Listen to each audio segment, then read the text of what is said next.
How is everyone doing right now? HyperX Season 2 OUTcast Scrims are on one more time. And what is up, Pickford? How are you doing today, my man?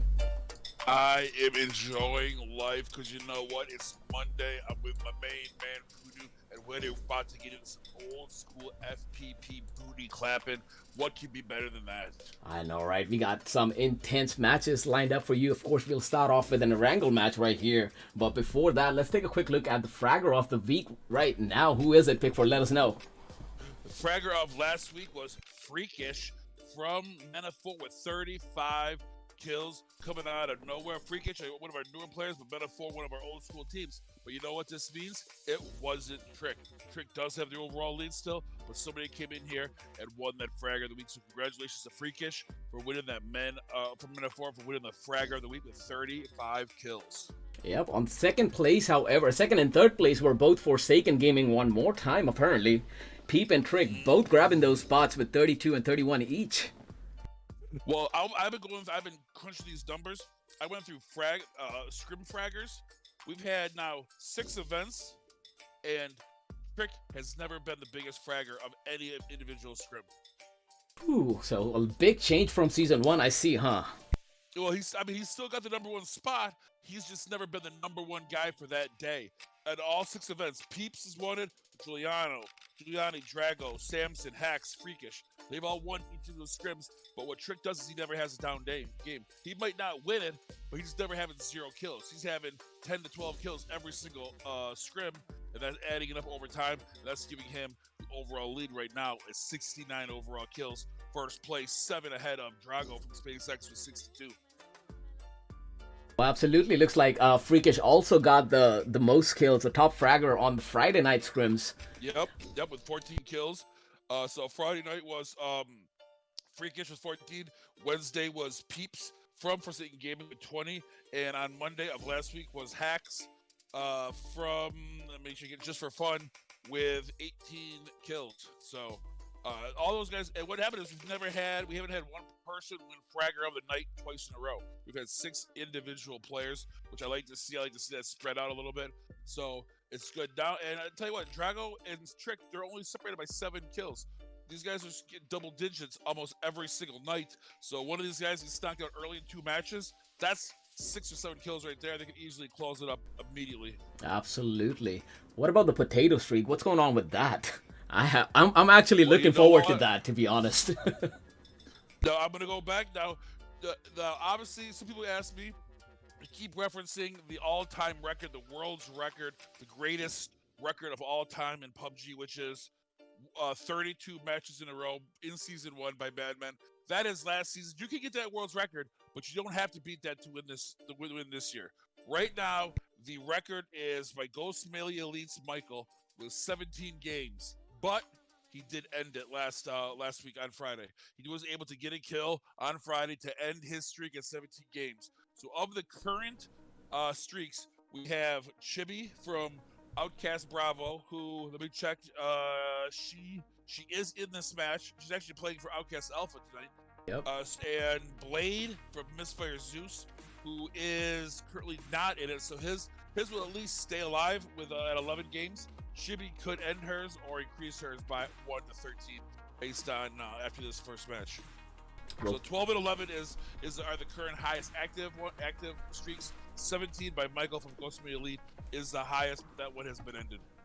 Okay, so that's the potato streak we're talking about, but we still have kill streak leader as well, which is Forsaken Gaming's Pete. 9 games in a row. He's dropped a kill or more. 9 games in a row, and it's still active.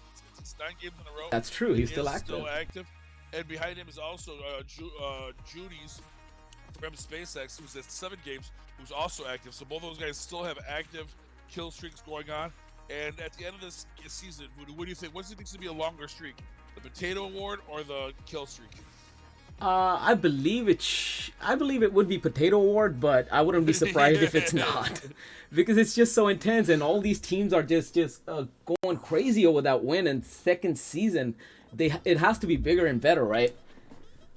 Oh god, it's so salty. In my personal opinion, we've heard a lot about the lag. The saltiness, the sweatiness of this competition is, in my opinion, is what's causing it versus other scrims. Because people are so safe early in the match that that's when you get down to that 5th and 6th zone. And you have 60 people, that's what's causing the lag. It's not how many people are going into the match, it's how many people are in the match in the 6th circle, which is 60 people. So whether we start with 70 or we start with 100, we're still going to have 60 people going into that 5th and 6th zone because people are playing so safe, so conservatively because they want to get into those points because points are so important because we're using the 2019 PMCO scoring system with a 30 points in first place and only 1 point per kill. So you have to score really high if you get positioning is so important. Now, some people have said maybe if we go to the 2020 scoring system where it's only 20 points for first place, then maybe people will be more aggressive early. But with that said, is that if you fall outside of 16th place, you get 0 points. So at least you get a point no matter what. But it goes 11 to 16 is 1, and then 16 on is 0. So I mean that's something I'm probably talking about in the off season. But as you know, there's a lot of good ideas for next season. Because I tell you what, CW, those guys, they're working constantly trying to come up with new ideas, trying to make it better. I know these guys have spent hours and hours and hours working on this lag issue. They try to do whatever they can do on their end to whether it's where we set up the rooms at, how we get the rooms set up, East Coast, West Coast, and all sorts of other stuff. So they are trying very hard. Oh, absolutely, they are. And in the face of like all the drama, I would call it, even though that's not the right word to choose, but all the drama about having lags and some teams complaining about it. Every single team had the same lag and they had to go through the same thing. Now, if we do a redo of that match, what about the teams that won it, right? Yeah. So exactly. it was well handled in my opinion. Yeah. Yes, sir. I think if it affected one team more than other, I can understand. But it's affecting everybody equally, so it's part of the game that we have to deal with. Absolutely, you have to work with whatever is thrown at you, and if it's lagged, Yes, well, there's not much you can do about it. And I tell you what, we had no trouble getting people coming in here so far. After 2 weeks, 1/4 of the way through, we've had a total of 34 unique teams participate. Of those 34 teams, we've had 241 unique players that have played in here. 189 of those 241 have a kill. But of all that said, all those 241 players, all the 189 that have a kill, all 34 teams, we've only had 15 players that have played every single game in this Scrim so far. Oh man, only 15? Only 15 have played all. What was it? It's what 20? It's 8, 12, 24. All 24 matches so far. Only 15 players have played all 24 matches so far. Sort of like the guy who does the color. He does them all, but the play guys, they come in and just all start out. It looks like we have the green to start this matchup. What do you think? What are we going to look at right here, Pickford? How is it going to go? First match. Well, I think that right now is, I'm surprised that the OUTcast only has 3 players. That's I will sub if you turn up, Pickford. Let's do it. There you go. I'm sorry. I was just reading the chat right there. Ligma said, "I'll sub if you turn up, Pick." I'm gonna do it right now, bro. All right, I like that. Thank you. Ligma is on Misfire Aries, and of course, where is Brownie not playing? Because he's literally every team is completely full except for him. So I guess they're playing the 3-man in it. Good luck, boys. Good luck indeed, and good luck to all the teams coming in. Looks like we had like a 91, 92 people lobby. Oh man, this is gonna be intense. 95. Oh my 95 god. people. We would have had 96, but OUTcast Alpha is 1 short. So we'll have to see if that's gonna be a factor. But as I always say, Voodoo, is I take the first 2 matches as like almost one full match. Because I've seen for some reason in these first Erangel matches, you'll get 1 or 2 teams expect to be there, but then they have 1 or 2 teams that just frags out. They come out of nowhere, frag out with like 20 kills, and then they disappear for the rest of the match. So I like to see the Erangel, and then couple that with that Miramar, which I think is the hardest map to play. Then after 2 matches, it gives me a better feeling on who's playing well tonight and who's gonna score some big points. Absolutely, man. Right. Miramar, one of my most favorite maps to play, indeed. And it's going to be interesting since it is FPP Mondays. It's going to be interesting how these teams do play with it. We've seen time and again all these teams actually dropping some really good plays. Speaking of good plays, I just saw a couple of bad plays yesterday with the clips from Friday night's scrims. Apparently, a lot of people got Suicide nades. Oh yes. There's a lot of people using suicide nades. I also like to see. Usually, I think we're going to see a lot more rushes. I think we're going to see a lot of because people can't third-party peek. So you're going to see a lot of long-distance claps in Miramar where nothing happens of it. Where you'll see the long distance, 200, 300 meter shots are hitting each other in the head, but you can't do anything. A lot of vehicle rushes because you can't really see where they're coming from beforehand in the compounds. If I was a team, I would really use this time right now to be more aggressive on attacking compounds because teams can't third-party peek you when you're driving up and know where you're coming from and shoot you. They have to actually jump up and look, but then you can put rounds on them. Oh, absolutely. And speaking of putting some rounds in, look at that plane pad.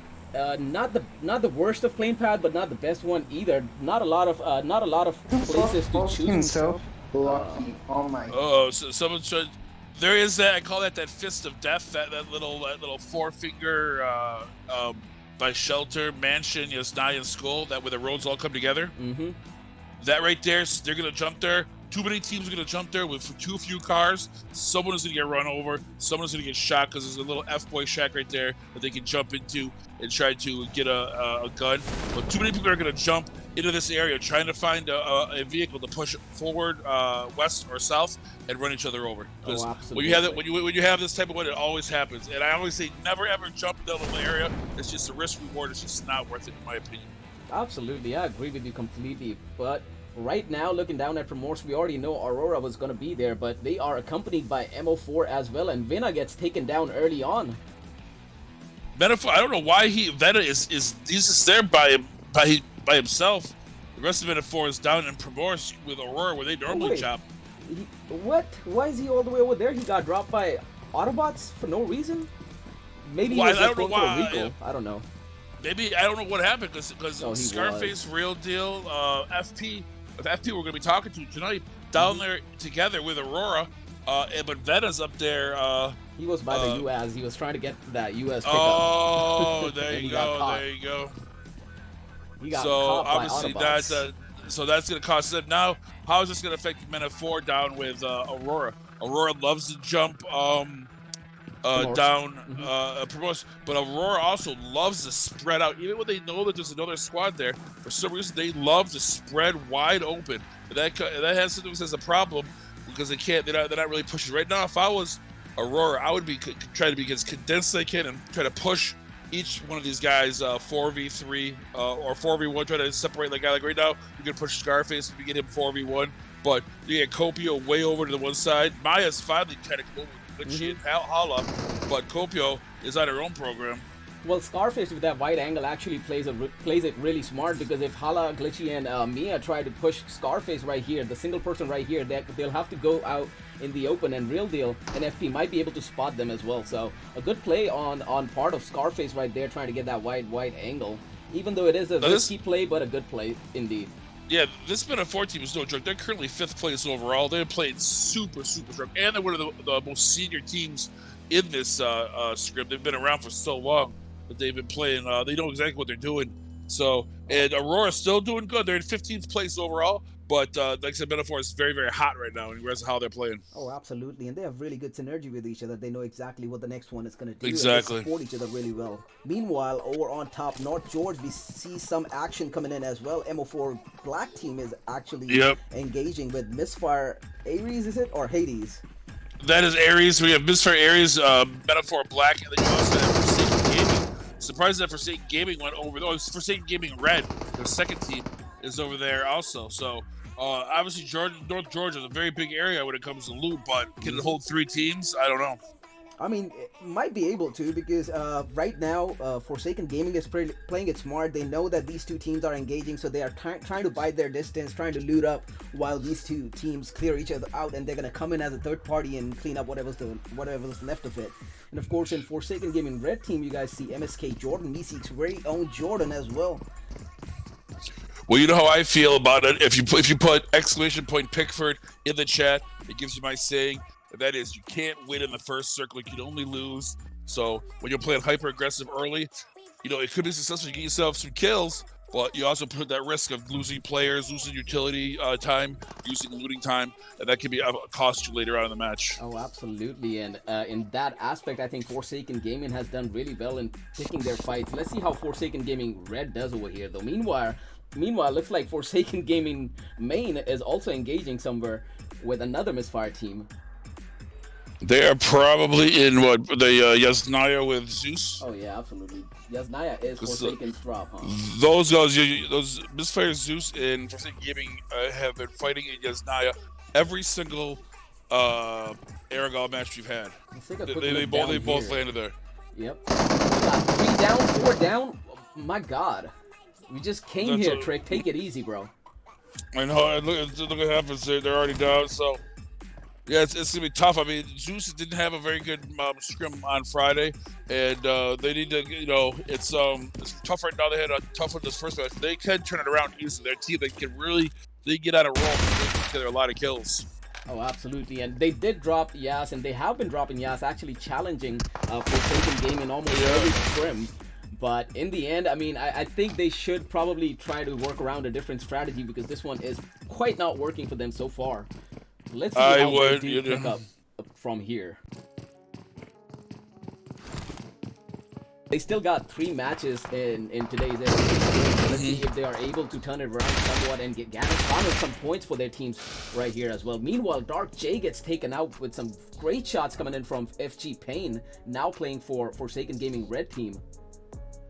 Yeah, they've brought in Peep. They're gonna keep Jonica on there, but we've seen U-Turn, Payne, the rest of those guys come in and out in that 3rd spot for Gaming. Yep. So it looks like before this is a team that could barely put together 3 players. Now they have 2 teams. So congratulations to them, and they put together 2 quality teams. I mean, this is a team with U-Turn and Payne, those guys. That's a quality team also. So good for them. Oh, absolutely. So far, it looks like there's a deadlock over on the North George side. Not a lot of people making a lot of moves, but that is probably the smartest thing they could do right now rather than losing a couple of members early on. Even if they do make it out, it's going to be a hard game in front of them.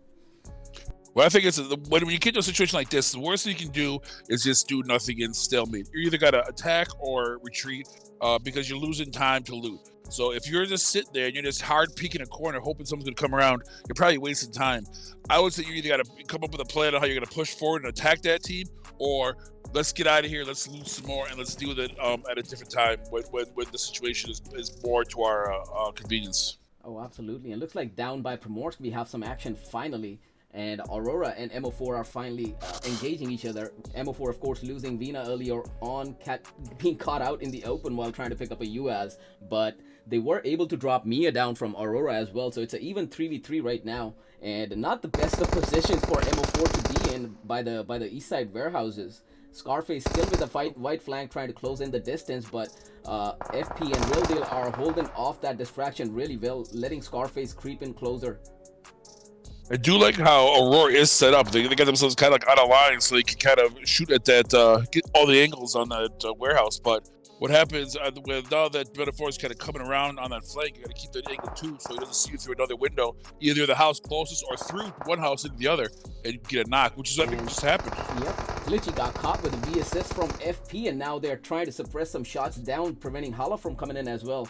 Another good nade coming in from Scarface, but couldn't really judge where Kopi was, and Kopi was on 2nd floor and misses that. Some more shots popping in. Kopio goes down as well. Hala, the last one up, but Hala's made her way all the way to Glitchy, so she will be able to pick her up, but Kopio is definitely getting thirsted at this point. Here comes FP and Real Deal from across as well. They're going to cross over and try to push this 2 knocks as soon as possible right now. And now the decision is, what is Hala and the rest of Aurora going to do? They're going to beat feet, get out of there with 2 players and try to stay alive, which I think maybe they should have.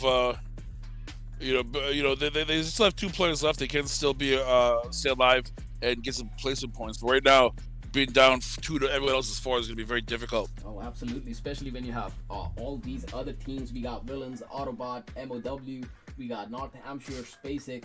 This is some sweaty lobby right here. It's going to be hard no matter what. 2 teams. It is because these guys are looking big picture. They're looking at their overall scrim scores. They don't want to get out of here with only 1 placement point at the end of a scrim. So they're playing so sweaty. And it's just incredible. And now look at all those teams in the south of this circle. As the circle pushes north, or the circle is we got a is bunch right now. We got everyone's jammed up in the center of this circle. It depends on now where the circle. I want to see where the circle goes next. If it pushes up north or down south, because that's gonna have an effect. As everyone's kind of bunched up in the center in a straight line. Let's see how that. I kind of feel like it's gonna push further east side, and North Hampshire are gonna get that zone by Leboka. If not by Leboka, close to it for sure. But I kind of predict it's gonna go further east before it moves back inside. I'm sure New Hampshire would love that. They're just a team that needs a couple of good circles going their way so they can play well. And that didn't work out. No, you should have hit those, man. And Drake goes down. He needs to drop some shots, and he does. Down goes Broken. And there comes Gold and Jonica from behind as well. TXS getting caught out in the open. They got one man up, still Legend, but he has to play passive. He can't drop no shots no more. He's got OUTcast on one end and Forsaken Gaming on other. That was probably not the smartest move, but now he has made his presence known, and down and out he goes. One shot done. That's for them. Yeah, he shouldn't have took those shots, but I guess if it works, it works. And yeah, because nothing's worse than when you pull up and then you think you're safe, and now you're stuck in between two teams. You think you rotated into a nice spot, and you actually got yourself in between two teams. And what is this? They're still battling up there in North Georgia, that blue. Yep, they are. They got MO4 Black Team and Misfire Team still fighting it out. And looks like Misfire was able to drop at least 2 members from MO4 Black Team. And Mamot needs to heal off real quick. And on the other hand, Forsaken Gaming's red team was quite smart in that aspect. They pulled off early as soon as the zone started shifting. They pulled out of it and tried to get that zone. And look at that zone shift though. It's moving. Lipovka is still somewhat inside the zone. It's still a northeast facing zone, but I still believe it's gonna come back down and gonna end up in Yas or somewhere around that area. I mean, these teams are going to push up going south, though, in that circle. Back-to-back knocks coming in for MO4 Black. Elma Mott with 2 back-to-back knocks with that DP and a couple of thirsts as well. Baked Bunny is trying to make his way down to Dabs, and let's see if he's able to pick him up as well. He's really low. He's got to be really, really careful over here. Elma Mont and J10 are not letting off at all. Even though they lost 2 members, they think they will be able to drop this wipe off with those 2 down. And here's the push coming in from Elma Mont. He just spotted Baked Bunny healing off, and down and out goes Misfire Aries. That is going to be it for them in first game. Now that we'll see if Metaphor with all that battle in this black team, if they've already lost. They did get that 4 kills, but they've lost 2 of their members, and they lost a lot of loot time. So are they going to have what it takes in the rest of this match when it comes down, if they make it down to the last circles? We'll have to see that for sure. Daddy Goto, on the other hand, just got dropped, but did get picked up. Junie coming in clutch for the pickup. They got a really nice spread going for themselves, SpaceX, but it might just turn out to be against them, as well as Daddy Goto is still trying to peek a little too hard on Arabic Boys down there. And if Daddy Goto gets spotted one more time over here, it might be a hard push coming in from SpaceX. And if Arabic Boys are wise enough, they will push that drop next time Daddy goes down. It's gonna be nice if Daddy Goto is Legato and they don't update his scores and give him 2 scores from 2 different people because he changed his name. But I'll tell you what, if I'm seeing this and I'm one of these teams, like, I'm gonna push one of these houses that they're only Drago or Daddy Legatos are in by themselves. I guarantee you, 4v1, you're gonna win that match. So you got one of the SpaceX teams, the team that currently is in first place by 20 points overall. I mean, SpaceX has taken a good spot over there. It is a really good compound. They got 360 vision right now with Lagodu on a wide flank, was able to catch some shots off on Achi over there from MOW, but they're going to turn back around and go away. But as I was saying, this is a really good compound to hold. Junie is holding the ridge. It's going to be looking back for any pushes coming in from the west side and down from Yas as well. Over by the compound, Giuliani will have some roof game, and he will be looking down west side and north side as well. With a white flank, we got Lagodu and Drago looking over on the east side and north side. So it is a good little spread for SpaceX, but it might turn south any moment. Any one drop, and they all will have to regroup really fast, and it's going to be a clusterfuck for sure. Exactly. And now, especially considering that with this red zone, Junie gets to get knocked. He's out there on the open. I tell you what, if now they've kind of gotten it, I just don't know. If anyone pushes, if a team pushes Daddy Legato or Drago, it's going to be difficult. Even Giuliani, even because by the time Judy gets into the combat for being up on top, they could get that guy thirsted immediately. I mean, they're quality players, but they're really giving themselves a wide open area to hold. Oh, absolutely. Looks like so far we have 3 or 4 teams coming out already. Quite early to come out. We still got a lot of game left with 72 people alive. Yes. You look at this zone and you don't think 72 people, but we have 72 people alive in this zone. This is only we're going into the third zone. Yep. The big thing is going to be that 5th and 6th zone. We'll get down to about 55 people, and then it'll go from about 55 to about 25 in about 3 minutes. Oh, absolutely. You got some more shots coming in right now from Puddles right now from Unzipped over here. Let's take a look at what he's shooting at. He does have a team right behind him, but it doesn't look like they are playing quite the FP are getting lit up. They're going to disable that UAZ so they can't get out. And let's see how Unzipped plays this. We only got K9 coming down, and he's going to be chasing Real Deal and FP inside the shelter. Let's see what happens in there. It is a 2-man squad for FP as well. Where's Scarface? Did he get dropped? No, Scarface did get dropped. I didn't even realize when he got dropped. And the zone is about to shift again though, and we still got MO4, Main, and Unzipped fighting it off on Shelter. Down by Shelter or on the north side compound is going to be Arabic Boys.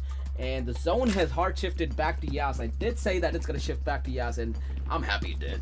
That's going to be a fight. All these teams are going to come to Yasnaya and try to hold off these apartments, the C block, the north side apartments. It's going to be a fight, bro.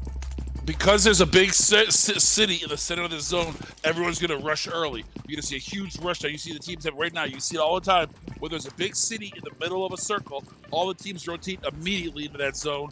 If there's not, they're going to rotate at the last second in the outside. And that's the second you're seeing. Everyone wants to get at least 1 or 2 buildings in Yasnaya to hold on because it's such a huge area.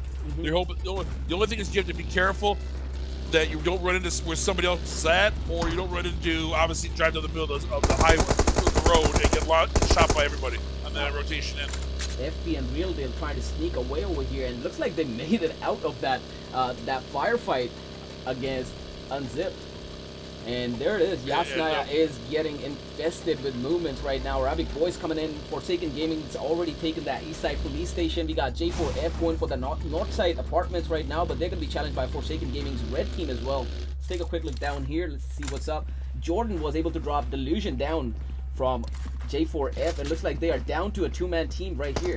3-man team, my bad. We got Jerry Light and Axe still up. Delusion, not so much. He's not going to get picked up right now.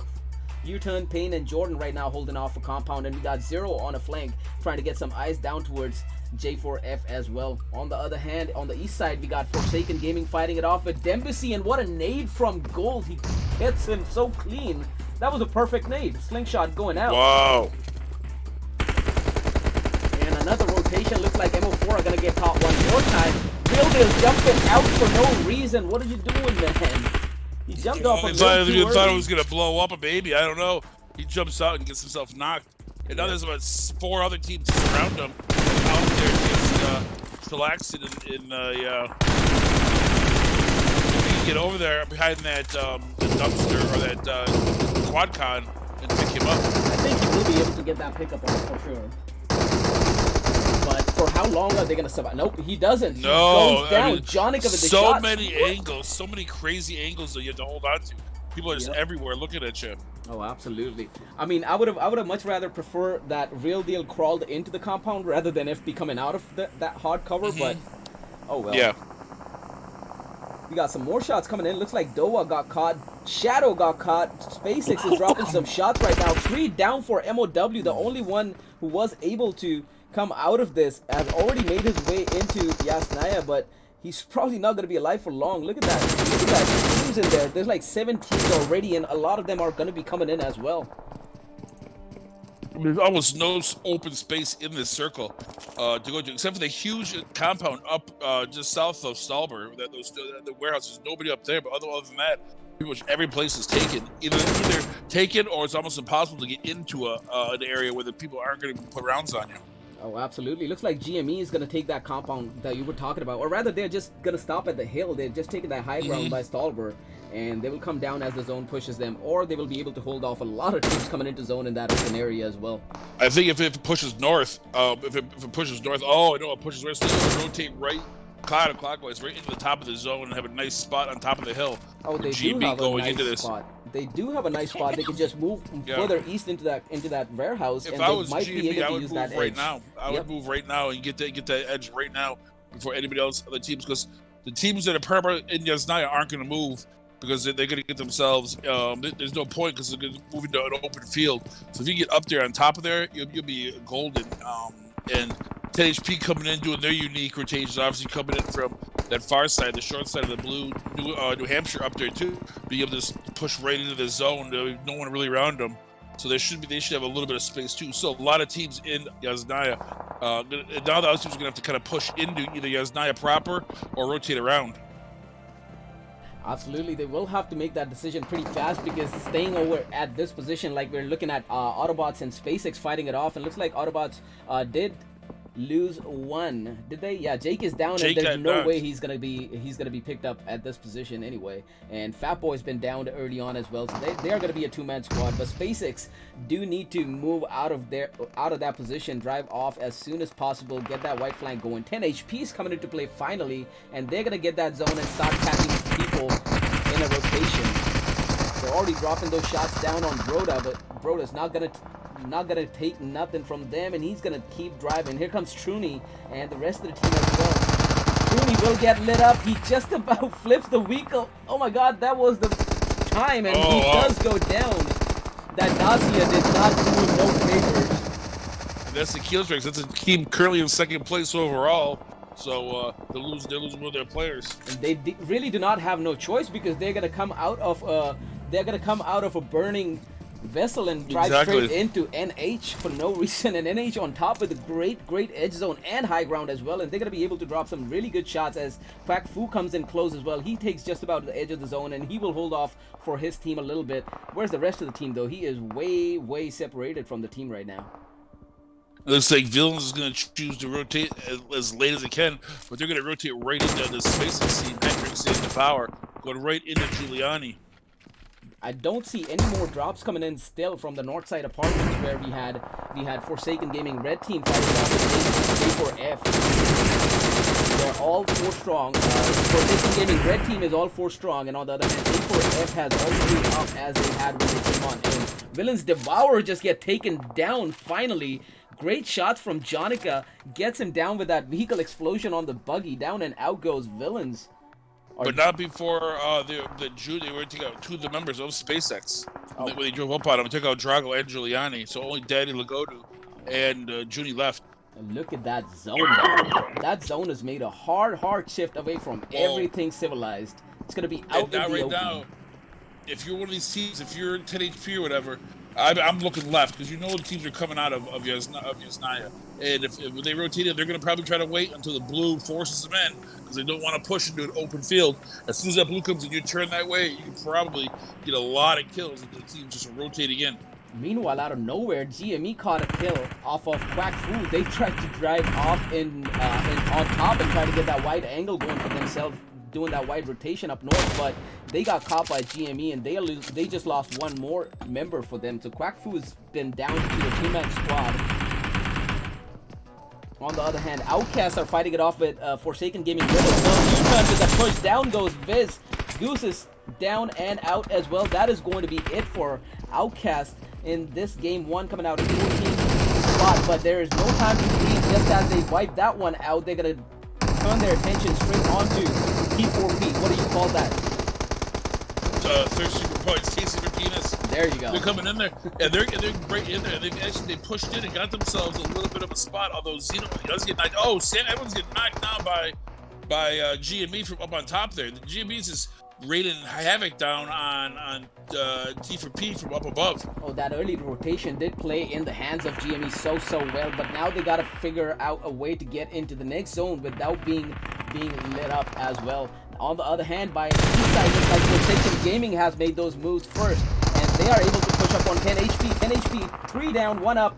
Goldie's the last one. Let's see what he does. He is in a 1v2 situation right here. Gold goes down as well, and that is it. Goldie with a clutch for his team. He's able to drop all 4 sacred gamers down. Goldie. No joke. Just being savage in that match. And that's just needed. And now, Forsaken Gaming, Red, and now GME's able to push right in there. Who's a Stanky knock on the rotation. And now Mobile Warriors trying to push it late just for fun and unzip XL. Absolutely. GME with quite an unorthodox rotation. I thought they would go further east, trying to get away from all these teams, but they decided to come back in towards Yasnaya. And did get caught, but they still are all 4 up. Given that all these teams inside the zone, but 27 still alive, 9 teams in this game still alive. They are all busy with each other, so GME had the time to get those pickups off, and they are still all 4 strong, and they're still very much in this game. Forsaken Gaming, Red on the other hand, has taken that top part of the hill, and they're probably going to be using that left flank, the short end of the zone, to push into North Hampshire as they are fighting it off with tequila shots right here. And New Hampshire's been playing this match as perfectly as they possibly could. They know exactly what they're doing. Playing safe, knowing that they need the position points and do what they have. They haven't been playing great. They're currently outside the top 20. They need a nice strong scrim with position points to move up in those scores. That's just what they're doing right now. Absolutely, and they're doing it quite well. They got all 4 up for their team as well. Meanwhile, J4F is getting caught as well. Light is probably the last one up right now, or rather not Light and Hacks are the last 2 up right now for their team, but they have their work cut out for them. Some smoke screens are going to be coming in as they try to move into the zone, but they're going to be running straight towards SpaceX's GoTo and Junie. Let's see how they play this. Junie and GoTo also have to make their way into the zone, but they are probably going to bide their time a little bit and let a couple more people come on in, a couple more people get knocked and dropped before they even make those moves. And there they go. GoTo and Junie are going to drive straight into the next hay bale, just about on the edge of the zone. Going to be able to catch GME as well. Stanky goes down. Savage almost out and down and out. He goes indeed. I don't know where he was driving to. I don't know. I really don't know at this point. On the other hand, he was driving a circle. I really love. We're looking for Forsaken Gaming Red. Got themselves a nice, pretty much the only quote-unquote compound, and all 4 members up. So they are going to have to push into the zone, but they got themselves real nice. Zero already making that rotation towards 10 HP. Oh, they are. They already know that 10 HP's been holding that compound so well for so long right now. Meanwhile, North Hampshire was able to drop Junie down and out, and also were able to wipe tequila shots out of the game. Now, Zero from Forsaken Gaming Red is accompanied by Jordan, and they're both pushing down on 10 HP. They already got 1 drop. Spicy's low. Prods goes down as well. Goldie's down. Spicy, the last one up with the UMP in hand. Let's see what he does. Not much. Zero coming in with that Uzi. Easy wipes. Down goes 10 HP as well. Down to last 4 off the game. And Zero usually keeps that push. Now he's pushing towards Daddy Good. See if he can keep this going. Absolutely. Meanwhile, Dookie was able to drop FG Payne down. North Hampshire, 2 men strong. Cracksman right behind them. Classy Dumb might be able to spot them, might be able to drop them, and he does. What a nade. Wow. Great nade, getting himself Twixter kills. Even though it didn't get him killed, he just didn't get 3rd place, plus was extra 2 points to kills. So good job on them. Now it's just it's Forsaken Gaming. Can they just finish off? They should be pushing as a group. And there you go. Down goes GoTo. What a match. What a game 1 that was. Intense all the way through. That zone was terrible, but it just allows us to get some insane action as well.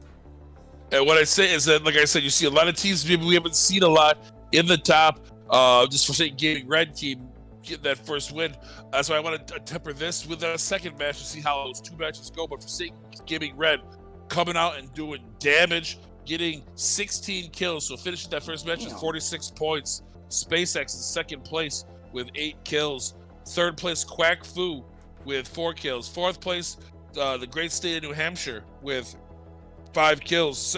5th place 10 HP with 8 kills. 6th place Just for Fun with 2 kills. 7th place Ghost of the Elite with 2 kills. And in 8th place Tequila Shots with 5 kills. As I now take these screenshots so I don't get in trouble. I want to make sure that we were both tasked with getting this done so that neither one of us could screw it up. what we're going to do is once we finish this, we're going to have a commercial, and then what we're going to be doing is talking to the team currently in 5th place. That is Mena 4, and FP for Mena 4, as soon as we get done with our commercial break. Right on. We got 16 kills for Forsaken Gaming Red Team. What a great play. Jordan leading that charge with 9 kills to his name, of course. But what a great game they have had. Like right from the beginning, they made the right decision. They rotated when they had to and got those positions in and picked those fights just right. And that is the result that you have on your hands. You get that dub. Necessary. I mean, that's what you have to do. They got themselves rotated into the proper positions when they needed to do it, and were successful. But with that said, let's go to Miramar. Can you do it twice? Can you do it 3 times? Can you not have a bad match? That's what I want to see. Until you kind of showed me week in, week out that you can do that, I'm not convinced yet. And because there's a lot of really good teams in here that are going to be gunning for them. Oh, absolutely. And Miramar is nobody's friend. It could be harsh zones, it could be third parties, it could be ridges and whatnot. So it is an intense map to play this, and to win that would be quite a challenge for any of the teams. And looks like Forsaken Gaming's red team are gonna go in with quite the momentum. Let's see if they're able to carry it out as well. We'll see you guys in a little bit with room number 2. Do not go anywhere unless you're going to share the stream. Be right back.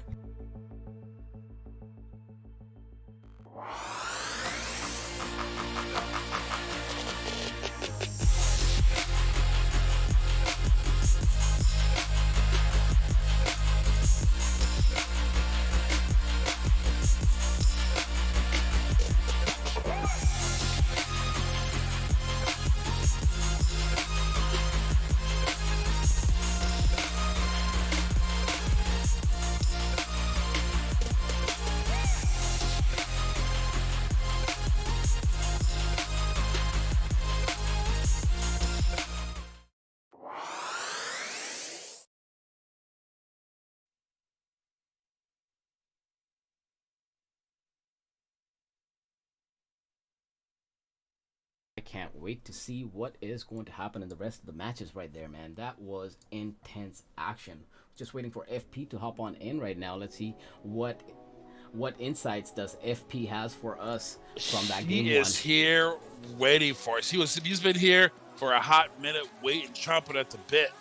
So from Mena 4, the man you've talked to many times in season 1 and the preseason, we have FP back again. How are you doing, sir?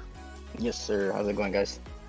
We're doing great. And first thing I gotta say right off the bat is congratulations on the early success this season with season 2, especially with an old school team that's been here for so long. You guys have really come out very, very, very strong. Right off the bat, what is the key to your strength coming out right off the bat? I'd say just being consistent and guys knowing their role on their team and what they bring to the table for us. And I know my role is to be the IGL of the team, so it's on me to make sure we're at the right spots at the right time. However, we're always a team that's going to go hard from game 1, and we never let one bad game or 2 bad games get ahead of us. And we feel that we're viewed as underdogs. We're a team that's not really spoken much about, so we just play with a chip on our shoulders. You're a team that obviously did well in season 1, was in that kind of second tier with a lot of the teams outside the top 5, but you've come in here and you've actually improved, and and that making those small improvements can be some of the hardest improvements to make. So what have you guys done to make the small improvements from match 1 to match 2 to or from season 1 to season 2 to increase your abilities and stay in the top 5 this season? I would say just our roster. We brought in a couple of new guys. We brought in Freakish and Vena, formerly from Misfire, No Mercy. So they've been big for us. We couldn't ask for a better start with them. Our first week during this season, we had guys that were unavailable, so it kind of affected us. However, and also there was many new teams this season coming in. So we had to kind of switch up our game plan, go back and watch the VODs, watch the film, see what adjustments that we had to make, and we came back in the second week, and we're in the top 5 right now. And I mean, if you've been watching OUTcast Scrims since season 1, we have followed Mena 4 pretty much from the beginning. when it was, and you guys had a reputation in the beginning that it was almost like a trick, and his team, BBC, was running stuff. You guys increased it. You guys got some really good players. You guys all stepped up and really was contributing midway through the season to give you guys success. You ended up losing a player at the end that was a high fragger, but you bring in Freakish. You don't rebuild, you reload for season 2. How is it when you do lose a high quality player, and you find that next player that's going to take that spot? We actually have him back now, real deal. I know, but I'm saying, when you saw him but season 1, you lost him at the end. That was kind of like a big loss, and you guys kept going. You didn't really love it, and you come in here now. You got him back plus Freakish. I mean, you guys are really battling. You guys are having like a too many riches almost. Yeah, we have a deep lineup. Like I can pull into like my 6th, 7th guy, and I have full trust in him that he's going to give me quality minutes. So everyone out there, I know on my team that they're going to give me quality minutes. So I trust every one of them. And in case you don't know, as you see, we've seen some teams have an A team and a B team, or they just divide up their rosters by quality. What I love about Metaphor and Metaphor Black is it is language specific, where this Metaphor team, this A team, what do you want to call them, with FP, those guys, they are English speakers, and the Metaphor Black team are all Spanish speakers. Is that still the case? Yes, it is still the case. And if there are any viewers out there that are that do speak Spanish and are looking for a quality team, our Black team is currently recruiting for some new players. So if you guys want to hit me up on Discord and in the OUTcast chat, just add me in the chat, and we can get you a tryout or something. And I'll tell you what, if you are a Spanish-speaking player, let me tell you why that's a good idea. Because so many, when you want to get on a team, you want to get on a team that's going to be here tomorrow, next Monday, and 4 Mondays from now. And Metaphor is a team that is not going anywhere. They've been here all through season 1. Before season 1, same thing with Metaphor Black.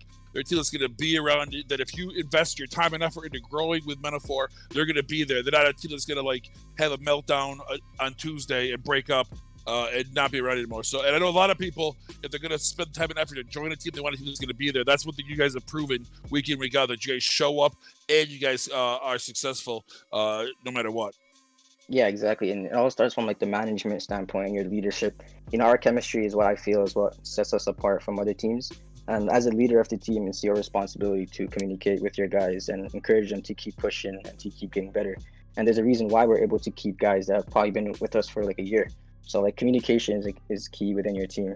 But giving out constructive criticism is good. However, I see teams that they point fingers at one another, and that's not something you really want in your team, because at the end of the day, these are the guys that you go to war with, right? So exactly, you make such a good point. There's a big line between constructive criticism and being toxic, and some people don't know the difference. And if you do know the difference, like a guy like UFP, who's been in this business for more than a minute, knows how to do it, you can be so much more successful. I don't want to hold you too long. I know if you have to get in the room, I don't want you to miss anything. So I said that only Vena's in there so far, Dark J and Geo for the other team. But as we finish up, 2 questions. 1, where do you see yourself ending up this season? And once again, why don't you tell everybody, if they are Spanish speaking, how they can get a hold of Metaphor Black? I think we're gonna for sure come top 3. Now I know there's SpaceX, Tequila Shots, T4P. Now these guys, they have a high lead. Now the pressure is not on us; it's on them now to maintain that lead. So I think we're gonna come for those guys in top 3 for sure. And if you want to get a hold of me on Discord, just add me at MO4FP in the chat, and we can get you a tryout for our Black team for sure. Outstanding. And you know what? They get my seal of approval for just always coming out here, always knowing FP always knows exactly what he's talking about. Never gives us a bad interview. So I thank you for that, sir. Good luck tonight and for the rest of the season. I'm sure we'll have you in later on the season when you guys are in top 3 and we get close to the end of the season. For sure, guys. Thank you guys for having me. And there you go. I mean, and that's an OG team, Voodoo. I mean, that's a team that's been here all since jump. And usually teams don't get better. Usually since a lot of the same players, they don't get better, but they've been able to get better. And like I said, a team that was 7th or 8th, I think, in season 1, in 5th place right now, and just played very, very, very strong PUBG Mobile. Oh, absolutely. And looking at the scorecard right here, what's going on with the scorecard? Is it not updated yet? Oh, it's I getting don't know. updated. I tell you what, I turned it in. I turned them all in. It's not my fault, sir. No, he's updating it right now. It's getting updated right in front of our eyes. Yes, sir. It is Forsaken Gaming taking that first spot. 16 kills in game 1. Team Red was on fire indeed. Wow. Second position was SpaceX this game with 8 kills for them as well. Lagoto holding it off for as long as he could, but of course in the end it was a 1v4 and he couldn't have asked for anything worse at that spot. In third place, however, we had Quackfu, who just about clutched that last 2 kills as well on NH North Hampshire and secured that third spot for his team. Really good plays and getting those placement points in as well. It will count to something when you look at it in the hindsight when we are looking at the overall season score. So good on Quackfu for some really smart plays over there as well. Yeah, there was a 10 HP. Yep, Is it third? 10 HP. It's on 4th position. 10 HP is in 4th position with 8 kills right now. Nice. Right after that is Nobody's Heroes with 5 kills in 5th position. Just for fun, taking that 6th spot. 2 kills for the team, but 6th position. They're still on the first page. That's what counts. It's mostly placement. Kill points is just 1 each. So Exactly. They do got to work on that placement, but you know what? Down the line, they will have to accumulate some kill points as well, just to assert some dominance in the game. Oh, I just got a. Oh, that's terrible. Just got I got a message from Hendrix. They won't be able to do the interview because he's gonna be busy between the games. So to reschedule for Wednesday if we can make it. All right. Well, there you go. No more SpaceX after match. SpaceX. I'm not SpaceX. Villains. All right. I think Jordan wanted to do an interview as well. We're on chat. I read that. Let's see if he can pick him. Who's pick him Jordan? up. Who's Jordan from who? Forsaken Gaming Red, the 9-kill leader for the team right here. What do we? Well, hold on. Let me see what I can do. Hold on, real quick. You got the new team coming up right here, man. I know. Let's see what. Shout out my cheer. Rogue, what is your cheer, Rogue? Is that the one about is my mic still low? Is that what you're trying to say? What? There's no way. I don't know. People just send me those words like what do you think about that? I'm like, what do I think about what? I mean, you gotta give me a little bit more, my guy. Oh man. I mean, but thank you. But what do I think about that? I think it's great. That's what I think. I guess I don't know. As we get ready to those are. You're lagging. Like, okay, I'm sorry, I can't help you. There's nothing I can do. Well, the live scores are being updated as we do speak right now. So yes, A Gold just says seems legit that scoreboard in chat. Yeah, it does, right? It's like, yeah, that's perfect. It's just not applicable the whole way through. Feel Pain says those. It's just getting in there. It is getting in there slowly. Little by little. Ooh. Looks like, let's take a quick look at the second page though. We got Dembasy, Outcast Bravo, top strikers Aurora and Outcast Alpha so far in the second page from 13th to 17th position. Now they're going to have to change some strategies over here to be able to secure some more placement points in the coming up 3 games right here. Starting off with I used to get all verklempt over this so much. I'm not worried about it. I want to see after this match, then see who's on second page. Then I'll worry about it. Right now, with the teams that are currently on that second page, every one of those teams has the ability to frag out in this match. If this was a top 3 finish, skyrocket up the ranks. And also, a lot of these teams that maybe we haven't seen a lot on the first page are up there. Maybe they have a little comeback, a little talk with Jesus, come back to earth a little bit, and maybe aren't as successful in the second match. Let's see where they're at after this match. Then we can decide on who we can appoint the second coming or who's just a flash in the pan.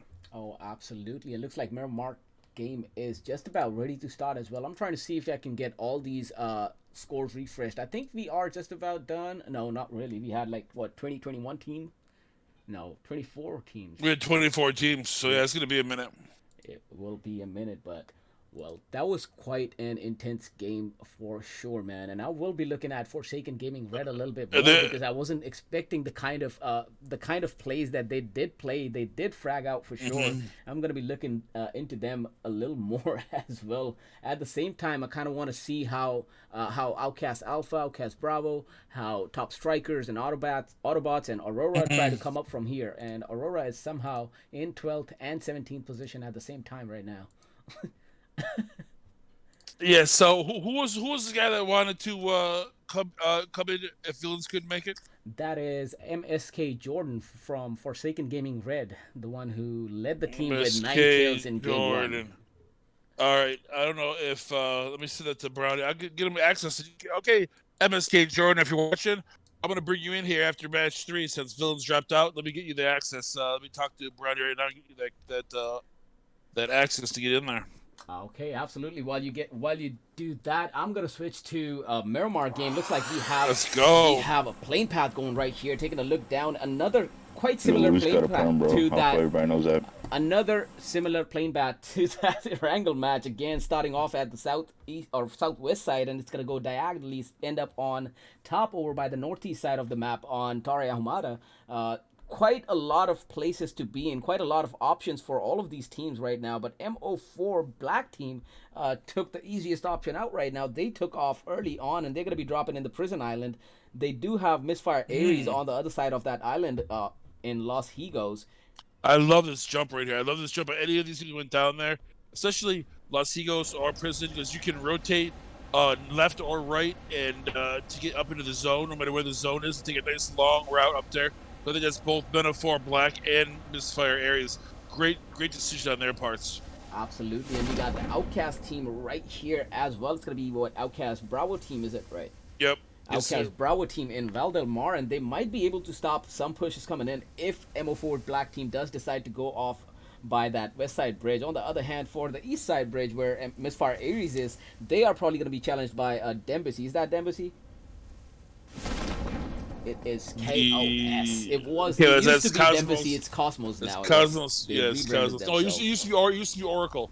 It used to be Oh, Oracle. that's and then Oracle. That is true. Became a gem, or yeah, Cosmos. became. I mean, by the time the end of the season will have changed 900 times. But as Okay, looking down at Picado, looks like we are gonna see Unzip this time. No, Quackfu this time challenging Forsaken Gaming on their Picado drop. Let's see how this one turns out. We got Trick and Peep already close in. Trick and Jonica actually over up by the Reds, and Peep in far 5-stack building is crossing over as well, trying to get that flank on Curly right now. Gold is still far off. He's back by Casino.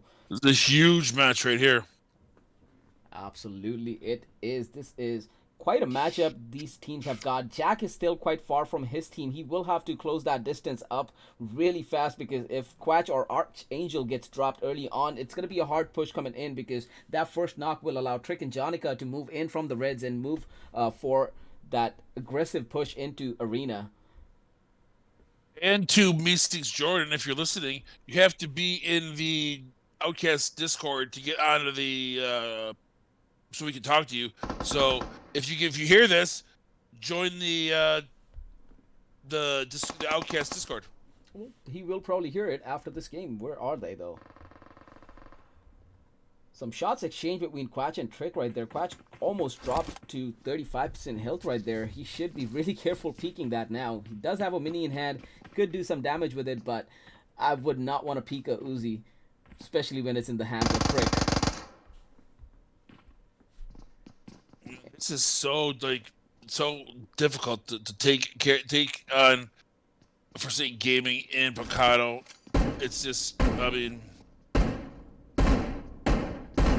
Gold over there is the king of the snipers. Jonica, so Trick, so Peep, one of the top killers. I mean, man, it's a tough. This is a good team. This Quackfu team is currently 8th overall in the stats. But they're going against the Forsaken Gaming, currently in 4th place, and just so dominant. Absolutely, Forsaken Gaming has indeed been dominant, but they did get put a halt on them. They are not the top team right now, if I remember correctly. Who is the top team? Is it Forsaken Gaming? The top team for chicken dinners, or for a team? For That's a yeah, question. overall.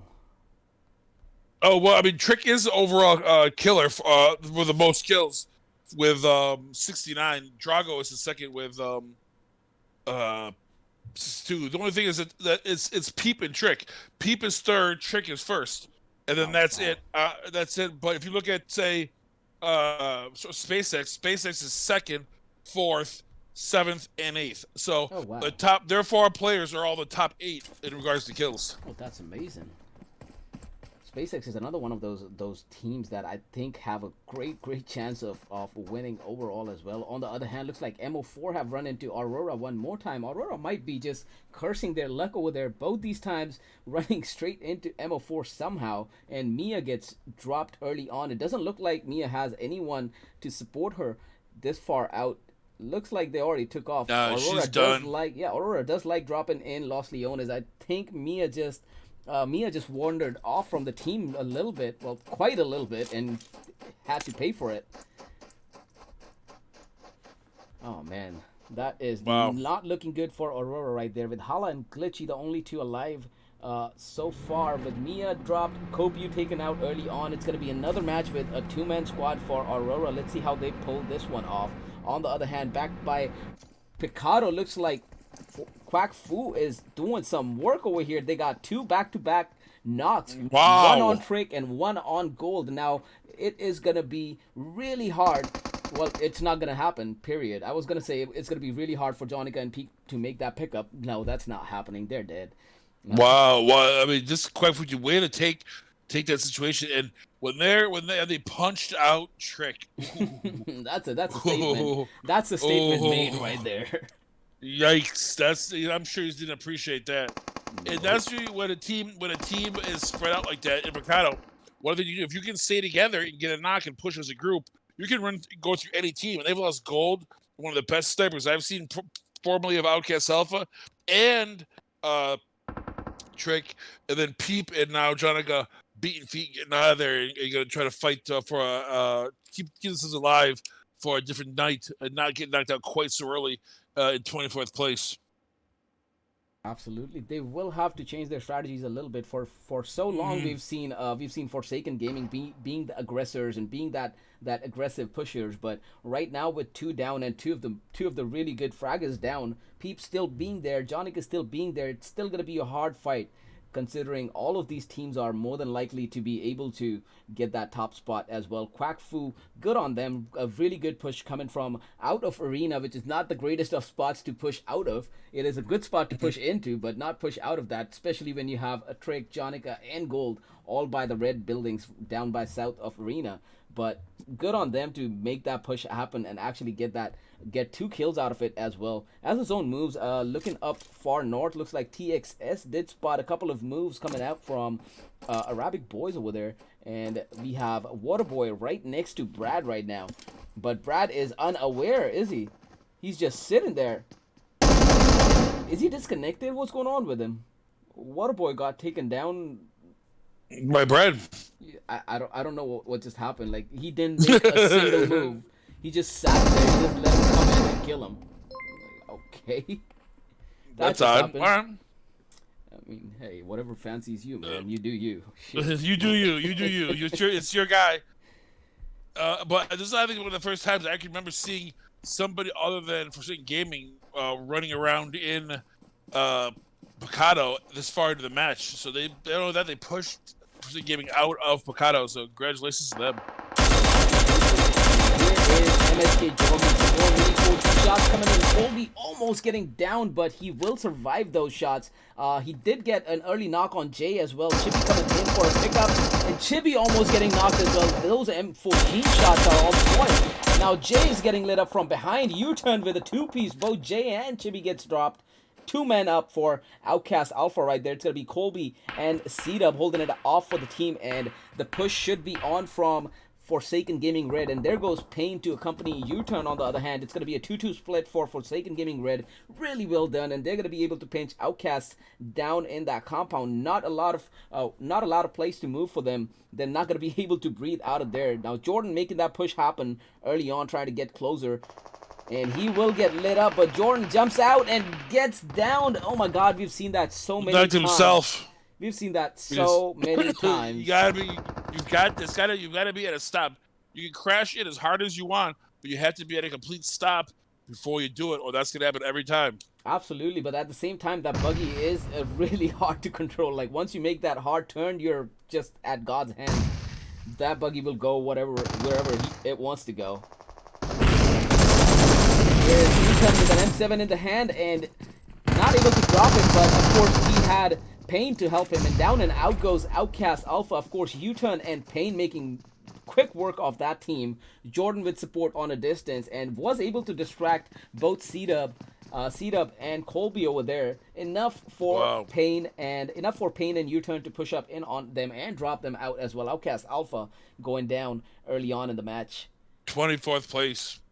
Oh man, this is gonna be really, really hard 4 games for OUTcast Alpha. They will have to pull that up for sure. SpaceX, meanwhile, is pushing up on T4P's Samson right here. Looks like Samson is kind of separated from the team, if the team is still alive. Yep, the team is alive, but Samson needs a pickup fast.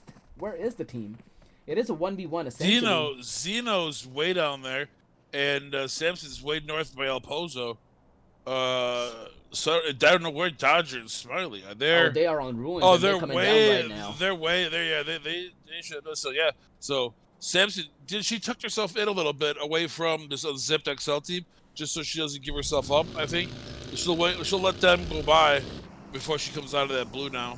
Oh, that's a good plan on Samson. Got that distance as the zone hit, and that allowed SpaceX to move back as well. So good play by Samson, just holding it off, not dropping any shots. Because a lot of times we see if it's a 1v1 and the players know it's a 1v1, they get a little cocky and they're like, you know what, I'm going to take this head on. But this early in the match with 83 people alive, I would rather you have all 4 up by the 4th and the 5th zone. Just hide behind a building. It's still early. It's only the first zone. It's not going to kill you. Just hide out for right now until they go by. Then go fight another day. Absolutely. Right here, we got SpaceX fighting it off with GME, Ghostmally Elite on top of the Picado Hill, just about north of Picado.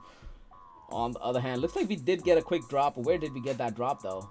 I just saw someone getting dropped. TXS Legend was able to drop FG0 from Forsaken Gaming Red Team. Let's take a look as Forsaken Gaming Red Team comes out of the blue. They're going to be driving straight into TXS as well. Jordan's been taken down. U-turn is low as well. He needs to get that heal off ASAP. He's made his way inside the blue, or rather inside the safe zone, but Jordan not so much, and they will lose 2 members early on. Brad and team were able to hold off Forsaken Gaming coming out of the blue zone. With 2 men down, looks like they will choose to just get out of this fight and try to get a better position. Would be the smartest move to do for Pain and U-turn over there. Well, this is a team currently in first place, so they're down to 2 players with 23 teams left. So obviously, this is after you get the 46 points in match 1, they don't want to follow it up with a 1-point finish in game 2. Absolutely, Scarface getting spotted, but Awaken just misses that headshot.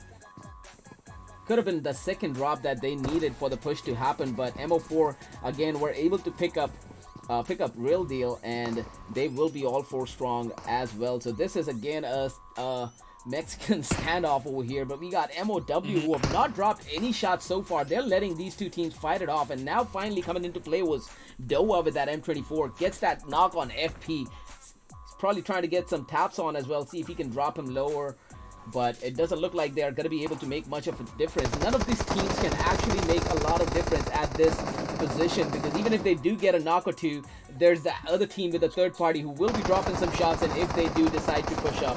Right now, OUTcast Bravo team has come on in on Las Leones as these 3 teams were trying to fight it off. Did not lose any member coming in. Viz is still far off and is driving his way in as well. Crispy coming off and dropping some shots right off the bat, letting him know that we won't take no shit.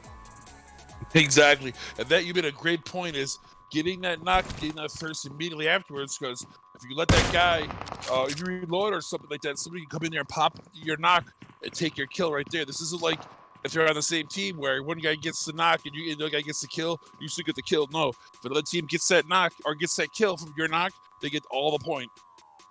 Absolutely. They do get all the points right there, and looks like Yeah, this is gonna be another one of those standoffs. And looks like MO4 has decided to go for a 2-2 split right there. D3 lucky from Cosmos, able to drop some good K9 shots down on MOW as well. Now Real Deal and FB are going for that white flank, and Scarface along with Vena is gonna follow suit as well. Let's see what they decide as the zone is pushing them, or actually zone is not pushing them. They're just about on the edge of the zone, but looks like they're just gonna back out of this fight, try to go all the way around and try to get that center zone or close to center zone again. I would say that is a smart move, considering there's like 4 teams in Los Leones right now, and losing even a member is gonna be crucial for either of the teams. Yeah, I want to go in there. I want to get as close to center as I can, and I want to put myself up in a situation where I have that 360 defense, and I want to have some open fields. I don't want to be underneath a giant mountain or have a lot of nooks and crannies. I want to see as straight out as I possibly can when I'm choosing my compounds. Absolutely, and it's going to be really hard to choose compounds between 23 teams alive right now. How do you choose one compound in zone number 3 like this one? Well, right now, it shows, do you want to be in Los Leones or you want to be on the outside of the rim? I think that's really the decision. But there's still Picado, there's La Benedita, there's a lot of that's one thing about this Miramar Miramar map is there's a lot of these fortified building compounds that a whole squad can hold up at that aren't named, that aren't like really a big area, but they still have enough room to hold a squad down. Oh my God, Jerry! Oh my low. God! Why would you jump? He's down. He's gone. He shouldn't have. Oh my God, that feels bad. That actually feels bad. Waymax, the last one up now with 23 teams alive. He's gonna solo squad the whole map. Given this zone right here, I think MO4 Black have placed themselves perfectly on that hill on top of Los Leones, and they're gonna be looking at literally everything coming out of Los Leones, namely 4 teams out of Los Leones. MOW has decided to move out of that fight as well, and Cosmos and OUTcast are the ones still holding it off, and looks like Cosmos were able to drop one of the members of OUTcast, not down but dropped so far. He will be getting picked up pretty soon as well. Taking a look on the other side though, where is Men of 4? And there they go. They're gonna take over the hill, or rather the mountain. That's not a hill, that's a freaking mountain. They're gonna take over the mountain over on the east side of Los Leones. Let's see if they keep driving, or are they gonna stop? From the looks of it, it looks like Real Deal is gonna keep moving ahead and is gonna stop at the compound. I mean, it is quite inconsequential compound. There's not much happening at that compound ever, really. But let's see how it turns out regardless. I think what you're going to see now is you're going to see a lot of long-range distances because it is FPP. People have to put their heads up to see what's going on. They're going to expose their heads, get clapped, get picked up, lose their helmet. But I think that we're going to see a lot of knocks, but not a lot of kills. Absolutely. On the other hand, the second best position in this zone right now, I would say, is Autobots with that Minas Generales area, where they have a huge ridge to work around that crater as well. But the zone has shifted further south, and MO4 out of nowhere are going to be close to center zone. MO4 Black team is inside the zone as well. Aurora, OUTcast, everybody in Los Leones is inside the zone. That was not an expected zone shift for anyone. All really. Those teams from up north had to push down, and this is where we're going to start losing teams right here in this rotation, because all these northern teams have to push down, and there's just not enough roads and paths to get into the zone where you two aren't going to run into each other. Oh, absolutely. We're looking at Autobots already moving in. As soon as the zone shifts, they leave their position and they go straight for the zone first, which is a good play, I guess. They're not gonna play around at all with so many teams alive coming in late into the zone. Whether you are good, whether you are a great fragger, whether you are capable of doing a 1v4 or not, with 23 teams alive and 75 people alive, someone's gonna drop you. So it's better just get that zone early on. And it looks like Forsaken Gaming, were they just eliminated by Aurora? Oh, Forsaken Gaming red team? No, we still have people alive. Jonica got down. And there he goes, down goes Peep as well. That is for Forsaken Gaming. They're getting knocked out very early in this match, so obviously that's going to have an effect on the scores also. It will indeed, and right now SpaceX quite aware of those shots from El Mamont on top, and they were able to drop a couple of shots down as well, and they were able to get a knock as well. But that position that MO4 Dark have, or MO4 Black have placed themselves in, is probably the ideal position in this zone at this point, unless unless they get spotted from behind or by the mountains. But it would be a hard push for any team coming on in. Villains is coming in close on the east southeast side as well. They're gonna be pushing up from the compound on the southeast side and see if they can come on in and drop a couple of shots. Right now, looks like they have decided to just hold the compound and prevent any pushes coming in. They've gone defensive mode right here. Dark J, on the other hand, is able to drop SpaceX's Drago down as well. We have some fights going on out back as well. MO4 caught Forsaken Gaming red team out in a rotation, and looks like they were able to drop U-turn as well. And U-turn is getting thirsted. Real deal smoking himself out, waiting for anyone to come in for a pickup on U-turn. Let's see if Payne does decide to do so. I don't think so. U-turn is just gonna communicate with Payne that Real Deal's right there, and he's getting thirsted. There's no point coming in, so Payne will hold off again. He's gonna be a solo for this game as well. Taking a look back on top, MOW on the mountain that I was talking about. That is a good spot, and they might be able to spot tequila shots right over on the east side mountain as well. So that's going to be a 4v4 up in our hands pretty soon. They have a drop right behind them, but I don't think they're aware of it. Not right now anyway. MO4 getting spotted as well. They're getting lit up as I speak. Scarface down to 40% health. FP down to 40% health. Vina down to about 35% health as well. Some good shots coming in, but they just couldn't manage all those shots coming in on the same person, and not able to get that knock after all. MO4 still all 4 strong, place themselves well, but they are out in the open and trying to use the ridges to the best of their capabilities, but they are away from their vehicles, and that is not good whether you have a good position or not. You will have to make that long run towards your vehicles, and you might get caught out in the open right there. So I would probably assume they would just smoke their way into the vehicles, get those vehicles secured somewhere behind the ridge, and in case they do have to rotate, they have something in hand to go off by. And down goes Vina from shots coming in from Villains. Sarah down by the compound. It's still we're now what 22 minutes into this game. We only lost 2 teams so far. We have a lot of teams, and now look at this. Look at everyone's got to push into Los Leones. This is good. This is definitely going to be a Los Leones map when it finishes. So teams have to get into that Los Leones and get themselves a spot. And this could really help the teams that only have 1 or 2 players if they can get themselves in there and get themselves a nice little hiding spot. It might help them. Right now, Unzipped and Dembassy are fighting it off. Extreme goes down. Hero, the last one up. SpaceX's Hulk coming in. Jump shots, and down he goes. Dembassy is out.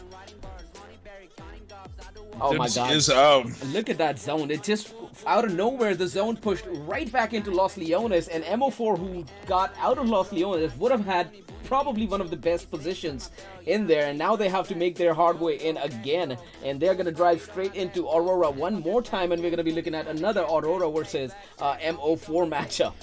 Look at that zone right there. Look at how many teams are there. I can't even see where exactly what team is and what's going on. Villains are still holding off out on the blue, and they're trying to get some shots off on Rogue. Not able to drop him, but Villains will need to move really fast if they do want to make it into the zone and not get caught either. Saibe almost getting taken down by Devour's shots right there. Villain all 4 strong, now trying to make their way into the zone. It does not look like they are gonna be contested, not on the side that they're coming in from, but you never know where these teams are going to stop. SpaceX has decided to stop just about on the north side of Los Leones. They're going to be contested by GME coming down from the hill, but they have to be careful of 10 HP right behind them. So SpaceX have placed themselves right on a pinch right there. Could be good, could be bad. Let's see and find out if it does turn out bad or if it does turn out good for them. You want to try to get as deep into there as you possibly can. But with that said, oh, look at that. Real MO4 just running right into Autobots and taking them out. There's a lot of teams just running into each other, going around corners, driving up a road, and this another team is right there. And now TXS have made their way into the zone as well, and they were able to drop a quick shot on Quackfu as well, and they were able to get a drop on him. Wiz almost getting caught, but he just about misses that shot. Hits the windowsill instead. Could have been a great knock for them, and could have been the opening that they needed to move further into Quackfu instead of being pinched into that one little compound. A one good nade from Quackfu, if it can reach through the opening on top, could be the wipe for Team 22 right here. But let's see if they are able to do it or not. We still got 3 men up for Quack Fu with Curly, Quatch, and Archangel. They did lose Jack early on. And looks like Archangel is trying to smoke that and try to get some loot off of Jack's box right there. And yes, he will indeed. On top, OUTcast still holding the 5 stack, still looking down on Team 22, TXS, and might be looking down on Quack Fu as well, but looks like they're more concerned with TXS right there, as they do have them pinched in a compound. They are limited in their movements. They can't go out. It's open field in every direction for TXS. Viz meanwhile gets taken down. I don't even know from where. It looks like TXS are still trying to get that window shots in, and they did get one finally, and Wiz gets dropped, but he's got plenty of support and will be picked up. It might be the time for OUTcast, on the other hand, to push back into Los Leones deeper. Church is already taken by T4P. They will have to move further south, probably take over on that construction building, the big construction building. Let's see if they do that, though. We still got about 4 teams over by the west side of Los Leones. And now Quack Fu are engaging with TXS again. All these teams need to get zoned, but they are just trying to get these teams out of the game first. They don't want to get caught and get shot in the back, so they're just trying to make sure that their backs are clear before they move into the zone. OUTcast Bravo has about 8 people, or rather 7 people to gatekeep right there, and that is 7 kill points, and they don't want to lose that. I'll tell you what, Aurora has got themselves in the best spot right now. Almost center in the zone. Don't have to do anything. Got themselves an entire building to themselves. Oh, so wow. even breaching that is going to be very, very difficult. They're really setting themselves up to get themselves deep into this match if they just play smart. You don't have to play aggressive. Let the other teams kind of do the work, and then if you see some easy kills, get the thirst, and then duck back down. Don't get yourselves knocked or pushed. So Black Kenobi gets down from North Hampshire, and looks like Horsepower got down from North Hampshire as well. Rhoda coming in from behind for tequila shots, gets that 2-piece real quick. Dooki's trying to make his way into Black Kenobi for the pickup, and looks like he will make it. SpaceX is pushing, or rather Unzipped is pushing them as well. NH is not in the greatest of spot. They are being pushed by Unzipped on one side, Tequila Shots on the other side, and if they decide to move in the third direction, we also have MO4 just in case you want to die to a different guy. Exactly. And our team's trying to get into this zone. We're going from the 5th to 6th zone. This is where it's the most dangerous. So we're gonna have a lot more people alive. 55. It's not gonna go down to as many because they're going into a city, but there's still a lot of teams. 55 teams, 19 teams, and we've already had 27 minutes. We're looking at teams. We have to lose 3 more teams before a team gets more than 2 placement points. So, and they've already played 27 minutes in this match to only get one placement point. As GME just goes out, in 19th place with 1 placement point after playing all that time, 27 and a half Looks minutes. Looks like TXS just got taken out as well by 10 and HP. Quack Fu just gets knocked out in 17th place. And there goes the last man for TXS as well. Oh my god. Top striker is knocked out. So the next team gets the worst spot, the 16th place. That's that last 1 point. Whoever gets knocked out next, because they spent the most time for the least amount of points. Okay, I'm going to take this time out and actually talk about Payne, who's in the mix, in between all these people around him, and still holding it down as the solo for his team, trying to secure those placement points. In this one little room, just hoping nobody comes in this room. Oh, man. This is intense. I don't even know where I want to look at this point. OUTcast have zone one more time. They're challenged by T4P. Out of nowhere, T4P is center zone. We got 10 HP who's just about in zone as well. MO4, FP, and Real Deal are going to take over that construction building. They've spotted Brazic. Let's see if they're able to drop it. Real Deal taking a little too long over there. And finally gets that drop as well. Just biding his time, taking that shot when necessary. And down goes Brazic. He's going to get thirsted as well. Black Kenobi goes down. Dookie, the last one up for his team, North Hampshire, is getting pushed up on by Unzipped. Razik is going to drop down as well, but he will take that fall damage and will get thirsted regardless. Tryhard probably tried to catch him from top. Dookie with a 2-piece. What the hell? 1 man up right now for Unzipped. Dookie just dropped 2 of them. Oh, and was that Dookie that get knocked out? Yeah. No, Unzipped gets knocked out. And Unzipped is out. SpaceX so 29 minutes. Wow. 29 minutes out into the game, and we still got 15 teams alive, my man. What is going on? 29 minutes of work for 1 point. Imagine. Villains are now taking some heat on them. Devour gets taken down. Sarah gets taken down. Mia from Aurora's down and out. Hendrix still up for Villains, but he's going to bleed out as well. That is it for Villains. Getting caught out in the blue. Not the way they wanted to go out, but the way they did go out. Now Eat Dookie almost pushing up on Pain, but he decides to fall back. Broda coming in from the blue, spots him, almost drops him, and down goes NH as well. That is going to be it for North Hampshire. They're going to come out in 11th spot. And now we're down for... And just remember, I just said at 29, it was 15 teams. At 29.50, there's 10 teams. Oh my God. Cosmos, on the other hand, is not in the best of positions as well. We got Pork and Awaken right in the building, and Blue Zone is going to push them out pretty soon. Awaken's been down. He has nowhere to go. He's going to get thirsted indeed. Bocabra is trying to make some moves as well. He's going to have to come out pretty soon as the zone pushes in. The last man up for the 3-man team from Misfire. Let's see how Bocabra plays. He has secured himself a 10th spot already. Let's see if he can make it anywhere closer to 5th spot, let's say. OUTcast Bravo, all 4 strong right now, just about on the edge of the zone, probably dropping a couple of shots down towards T4P, but not able to get any knocks. Now some smokes are coming in from Trovo Waymax. That is another solo from J4F after J4F got taken down earlier on as well. 10 HP has been down to, well, 10 HP is a 4-man squad as well. We've seen this time and again, 10 HP not taking those fights up until the end when it's really, really necessary. And it does play into their hands really well. They do secure some really good placement points for themselves and a couple of kill points as well. Let's see if they're going to be able to go all the way this time or not. They've been playing aggressive. Not only do they have 8 team kills right now, plus these 8 top 10 placement points. They've been playing very aggressive in this match. Getting the kills they can. Absolutely, they have. Vina just gets taken down from MO4. He's going to bleed out inside the blue zone. FP's been down as well. He's going to bleed out pretty soon as well.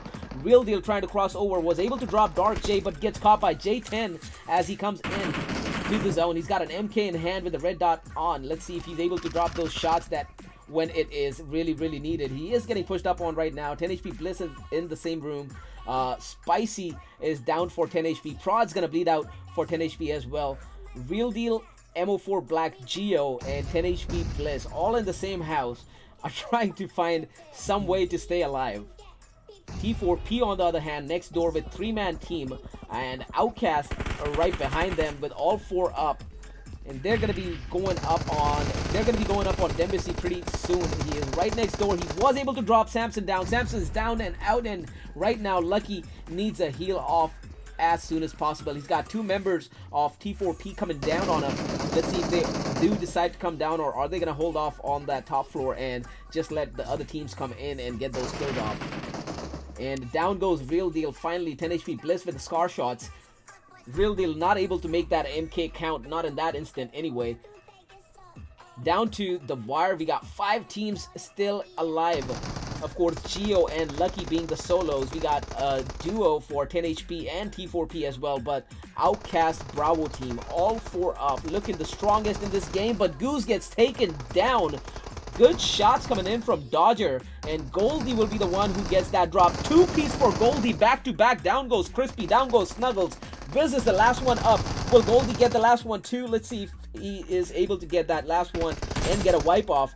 Almost getting spotted over there was Goldie though.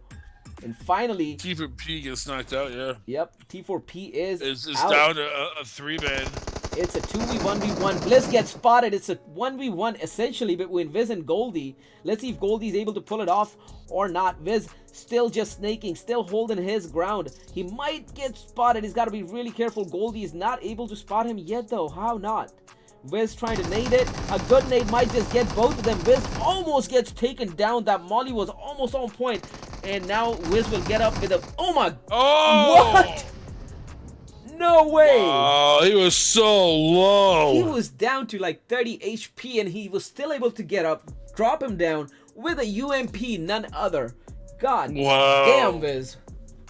That was some great gameplay by Wiz and that OUTcast Bravo team. Pretty much doing the exact opposite of the OUTcast Alpha team, who got knocked out in like 23rd place. Oh, absolutely. OUTcast Bravo getting their first place plus 4 kills, 10 HP with 13 kills. Third place, Cosmos Esports with 5 kills. Fourth place, Tasty for Penis with 3 kills. Fourth place, Men of 4 Black with 7 kills with only 3 members. 6th place, the normal Meta 4 team, the team we just talked to, with 11 kills in 6th place. 7th place, we have the team that was in 1st place, Forsaken Gaming Red, coming in 7th place in match 2 with 5 kills. 8th place, Tequila Shots with 1 kill, and in 9th place, Misfire Zeus with 1 kill. As I take these screenshots. I just made sure I took mine too, just in case. Okay, well, While you you can were reading it out. Good. Well, you can send them in too, because I'll probably screw it up. I'm gonna try my best to not. I believe in you, my man. I believe in you. Who we got for an interview next up? We do have Quack Fu. They're going to be coming in as soon as we fit. The guys from Quack Fu, for the first time ever, we're going to be talking to those guys and see what they're all about. Oh, some really good plays coming in from Quack Fu, as we've seen over the past weeks as well. So it'd be interesting what insights do they have, and how, and it would be great to actually get introduced to the team as well, both for us and for the viewers over there, to see what they are up against. Exactly. You could not have said it better myself, sir. As I now have finished that, so now let me go and try now the second most important part, which is sending them to Brownie. All right, you do that, and we will be right back with some more interviews, and of course with game number 3 as well. So do not go anywhere. Keep those tickets coming in to win MGC Claw Socks right here. And of course, these are MGC Claw Socks version 2. They're better. We'll be right back. Don't go anywhere.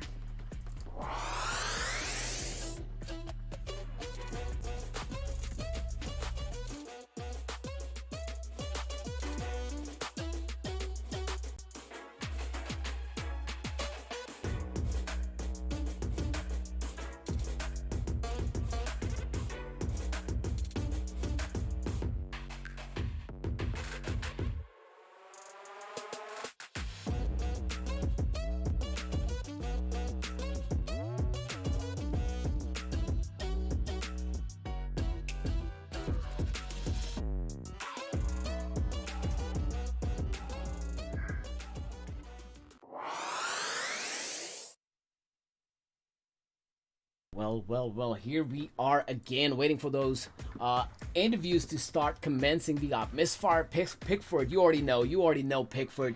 Let me see those exclamation point Pickford or exclamation point code coming in, and see what Pickford code is going to come up next. And of course, joining him will be Quack Fu. As soon as these guys get in here, I just sent them the things that, where are you? We're waiting on you, so hopefully they'll be here sooner than later. It is their first time, so they might need a couple extra seconds to get themselves in here as we transition from Miramar into Aragon. Now, these are the scores that I'm going to be very interested to see. These, I think, now the scores are going to tell us a lot more about what's going on tonight.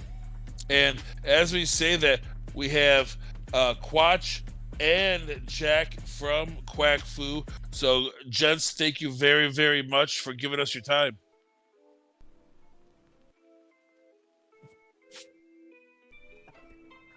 Hi. Oh, and we got Aries too coming in. So, Quach, Aries, Jack, thank you guys all much. Thank you very much for coming in here.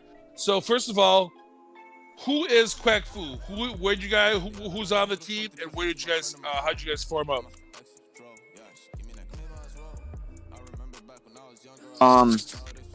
So Quack Fu, we formed up like almost a year ago already, and then we pretty much played with the same players the whole time. Got a couple new players throughout the 1 year we've been playing together, and then decided to create our own team. Now, you guys, we haven't seen you guys a lot in the OUTcast. You guys kind of played a few in the preseason, but you guys have come in here in the normal season and really done very, very well with an 8th place so far out of the 34 teams that have played. So you guys have actually been playing very well. What would you say that Quack Fu's style of PUBG Mobile is? Our style? Yes. We we like to take fights a lot, because when we get an opening, that's like our time to push. Basically, just one opening knock. That's it. We just push it. Well, We're congratulations. pretty aggressive. Yeah, I mean, you guys pretty much, Forsaken Gaming pretty much has been owning Picado for all of this season and all of season 1. You guys went in there tonight and just kicked them out of their home, sent them packing, got Trick out of there, and sent Jonica and Pete running for their lives. So when you drop down and you guys are going from arena over to there, when you know you have a top team or one of the better teams in the lobby on the other side, what is the mindset? Are you trying to get just one knock and then push the player? What is the mindset going through Quack Fu when that battle is going on? Well, we had their information. We knew they were split up. We knew there was 2 in 5 second, 2 in red. So if we had an opening knock on the red, it would have been an easy push because they were isolated. So first thing you're doing is you're figuring out where they're both at, and then trying to get a knock on one of them and push that outnumbered person right there, make it a 4v1. So you obviously get, and then push the other two, which obviously makes it a 4v2. No matter how good you are, it's gonna be very difficult to win that battle. But they just took off. So you guys are now. You guys have been playing consistently in these scrims, playing very well. You guys are currently in 8th place. What do you guys see yourself as the season goes on? You see yourself a top 5 team? Because that's really what everyone kind of shoots for, because top 5 is where those prizes start coming in. Yeah, I'm pretty sure we can make top 5. We just need to be more consistent. Just like last game, we died pretty early. I don't think we even got points last game, so. Well, everyone gets at least 1 point, for showing up. But it is hard. But if you thought that last game, because this is so salty, so sweaty. I mean, the last team that came in 16th place, which is the team for 1 point, they played 30 minutes to get 1 point, and then we ended up going from 15 teams down to 10 teams in 38 seconds after that. So it's so crazy how it's so salty early, and then we lose so many teams so quickly. Yeah. Do you guys play a lot of scrims other than OUTcast? And what other scrims do you guys try to play? We try to play Unify a lot because we feel like there's a lot of competition there too. So obviously you played Unify, and you're not even playing OUTcast. What is the kind of the compare and contrast those two scrims? Like, what is the difference between those two scrims? I feel like OUTcast scrims, there's just way more people alive, like in the late circles than other scrims, you know. I think my opinion is, I think it's because the so many points is for finishing that people are purposely trying to stay alive longer, which causes so many people to be alive at the end of the match. Versus if it was more kill centric, then they'd be more aggressive. But that's just my opinion. So take that for what it's worth. What's your guys' favorite maps to play on Quack Fu? Miramar one, and then definitely Sanhok because we love to drop boot camp. I love you guys already. You said Miramar. Hell yeah. Let's go. So now, obviously, you guys drop pretty aggressively both on Miramar, dropping Picado, one of the hottest spots, and then you drop boot camp, literally the hottest spot on Sanhok. Is that when you go into that mindset? Do you care who drops with you, or you just decide, we're gonna drop here, and they can figure out who's there. We don't care who's there. We'll go through who's there. We don't really care. Yeah, as long as we have the information and we get an opening knock, like it doesn't really matter what team it is. We just push it. Because it seems that like a lot of teams, when they drop an area, they have kind of two mentalities. One is, I don't give a crap who's there. We're dropping there, or let's see who drops there first, then we'll decide to drop there. If you drop a boot camp, I guess you don't really care who drops there. You think you guys have the ability to pretty much take on whatever team is in this lobby, if that's what it comes to. Yeah. So, I guess now that since the viewers are getting to know you guys, just give who are the members of Quack Fu that we're gonna be seeing week in, week out. It's gonna be Quack Fu Archangel, Quack Fu Quatch, Jack, and then Quack Fu Classy. All right, so And this is obviously a team we're seeing a lot more of. We're gonna hopefully we see a lot more of you guys. You guys are really some high quality players. I know that you guys have to. We want you to make sure you guys get in there with plenty of time. So thank you guys very much for giving us first time to give a chance to talk to you guys. I'm sure if you're continuing top 5 by the end of the season, we'll be talking to you again on how well you guys are doing. But thank you for this initial interview. Thank you so much. It's an honor. And there we go, another high quality team coming in here. And one thing I've noticed from season 1 into season 2 is when we had in season 1, if a new team kind of came in that we didn't know of, there was a pretty good chance that team was going to be probably below average. But now when we get a new team in here from season 1 into season 2, the quality of that team is just going to be very, very high. No one's coming in here. It's just 4 guys just showing up and making a team and jumping into OUTcast. It's usually a team that has players that know each other. They come here to try to see how they can do it. We see it now week in, week out. Oh, absolutely. Like not just the new teams, a lot of teams we've seen that have formed after the season 1 as well, and it's a mismatch from different teams, different members from other teams, and all of them are quite aware of what these teams are capable of. They know where not to go, they know where to rotate from, they know who not to take a fight with or when to take a fight with who. So it is interesting to see all these teams coming in and all these teams forming as well indeed.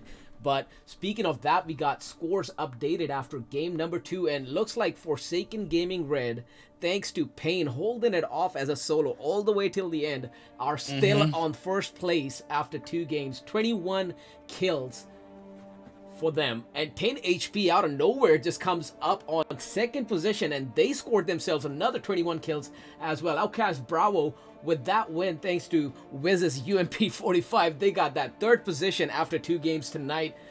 What a game that was indeed, man. Forsaken Gaming Red, however, are still holding it strong on top. They are enjoying that lead leading into game number 3. So let's see if they are able to keep that lead going, or what do you think is going to happen, Pickford? Who do you think are we going to see in the top 5 after this?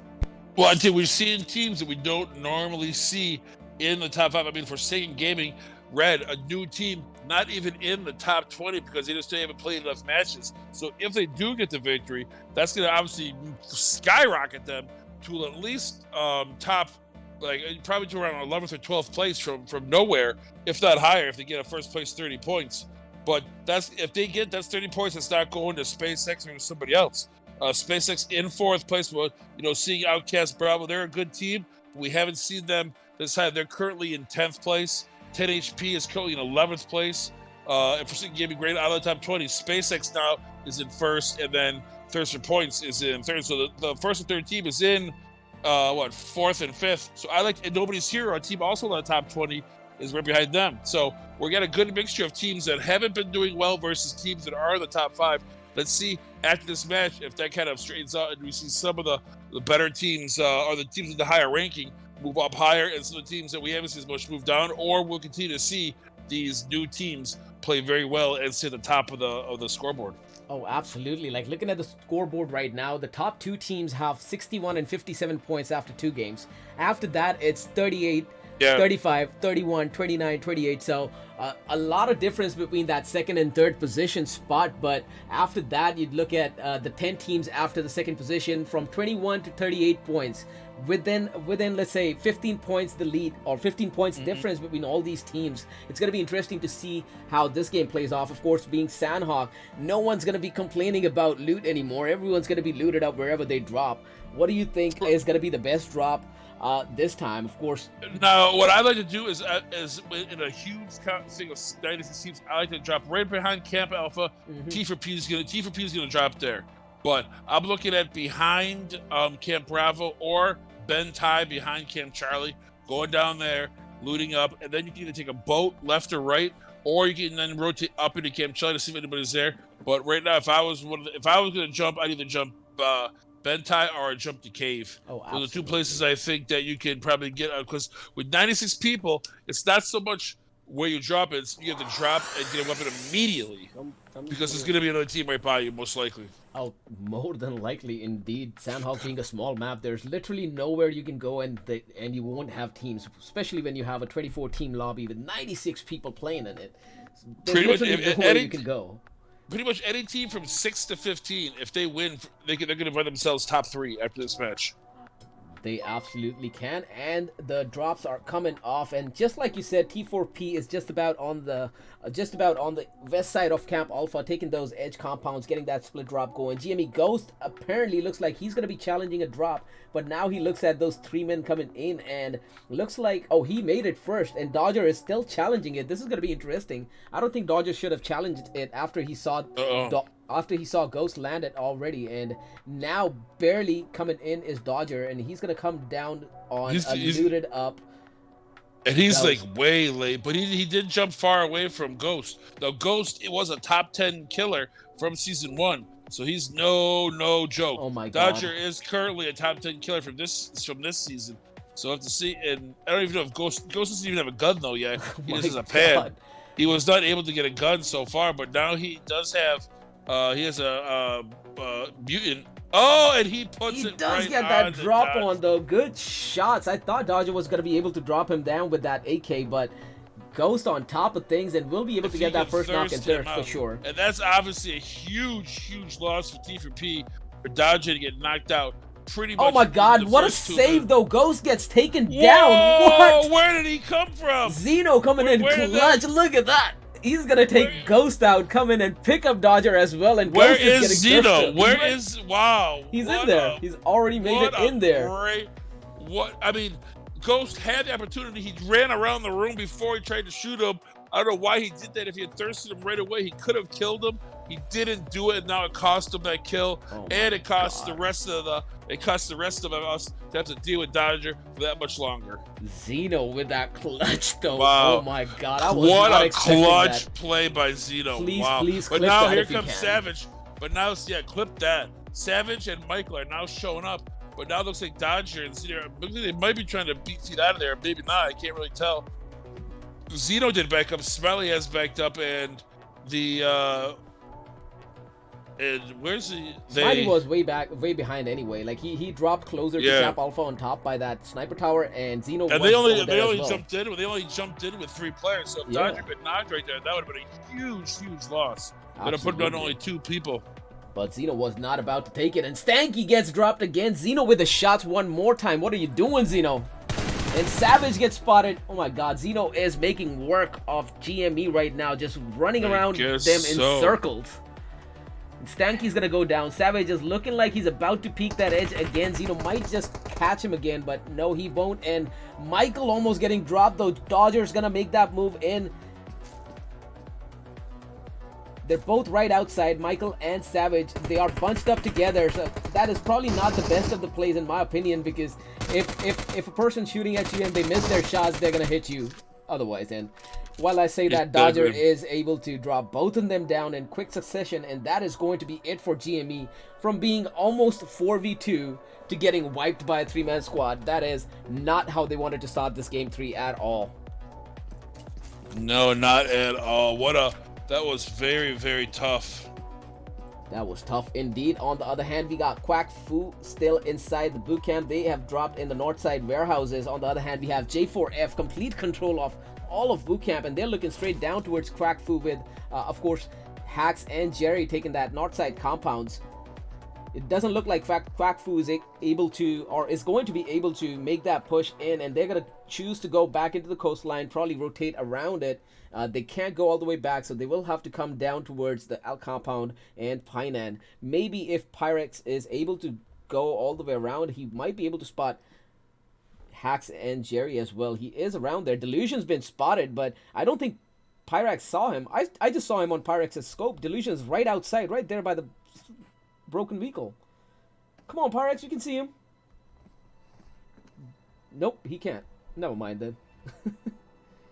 Damn, Delusion, you're so lucky, man. You are so lucky right there. Cratch, not so much. He gets caught. Good shots from Delusion with that 4 times on that M4. That could have been a knock and drop if HyperX just spotted him just a little bit, but I think it's just because I'm watching this on an iPad, so I can just see much more than he could.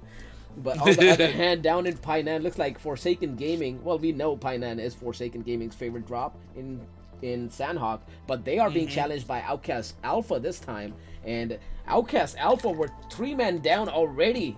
Damn. what just happened here? Trick is still trying to make that push up, but looks like while they did get 3 knocks on OUTcast Alpha, they are not going to be able to get any kills. Brownie goes down just as I say it, but still not thirsted though. Brownie still trying to make his way back, but finally goes down to Trick's M4 shots as well, and OUTcast Alpha have their work cut out for them, with Raven, Voodoo, and Jay going to have to take on Forsaken Gaming Squad right now. Clown and Trick are pushing up hard on him. A good nade coming in, but not going to do much damage. Another one right behind.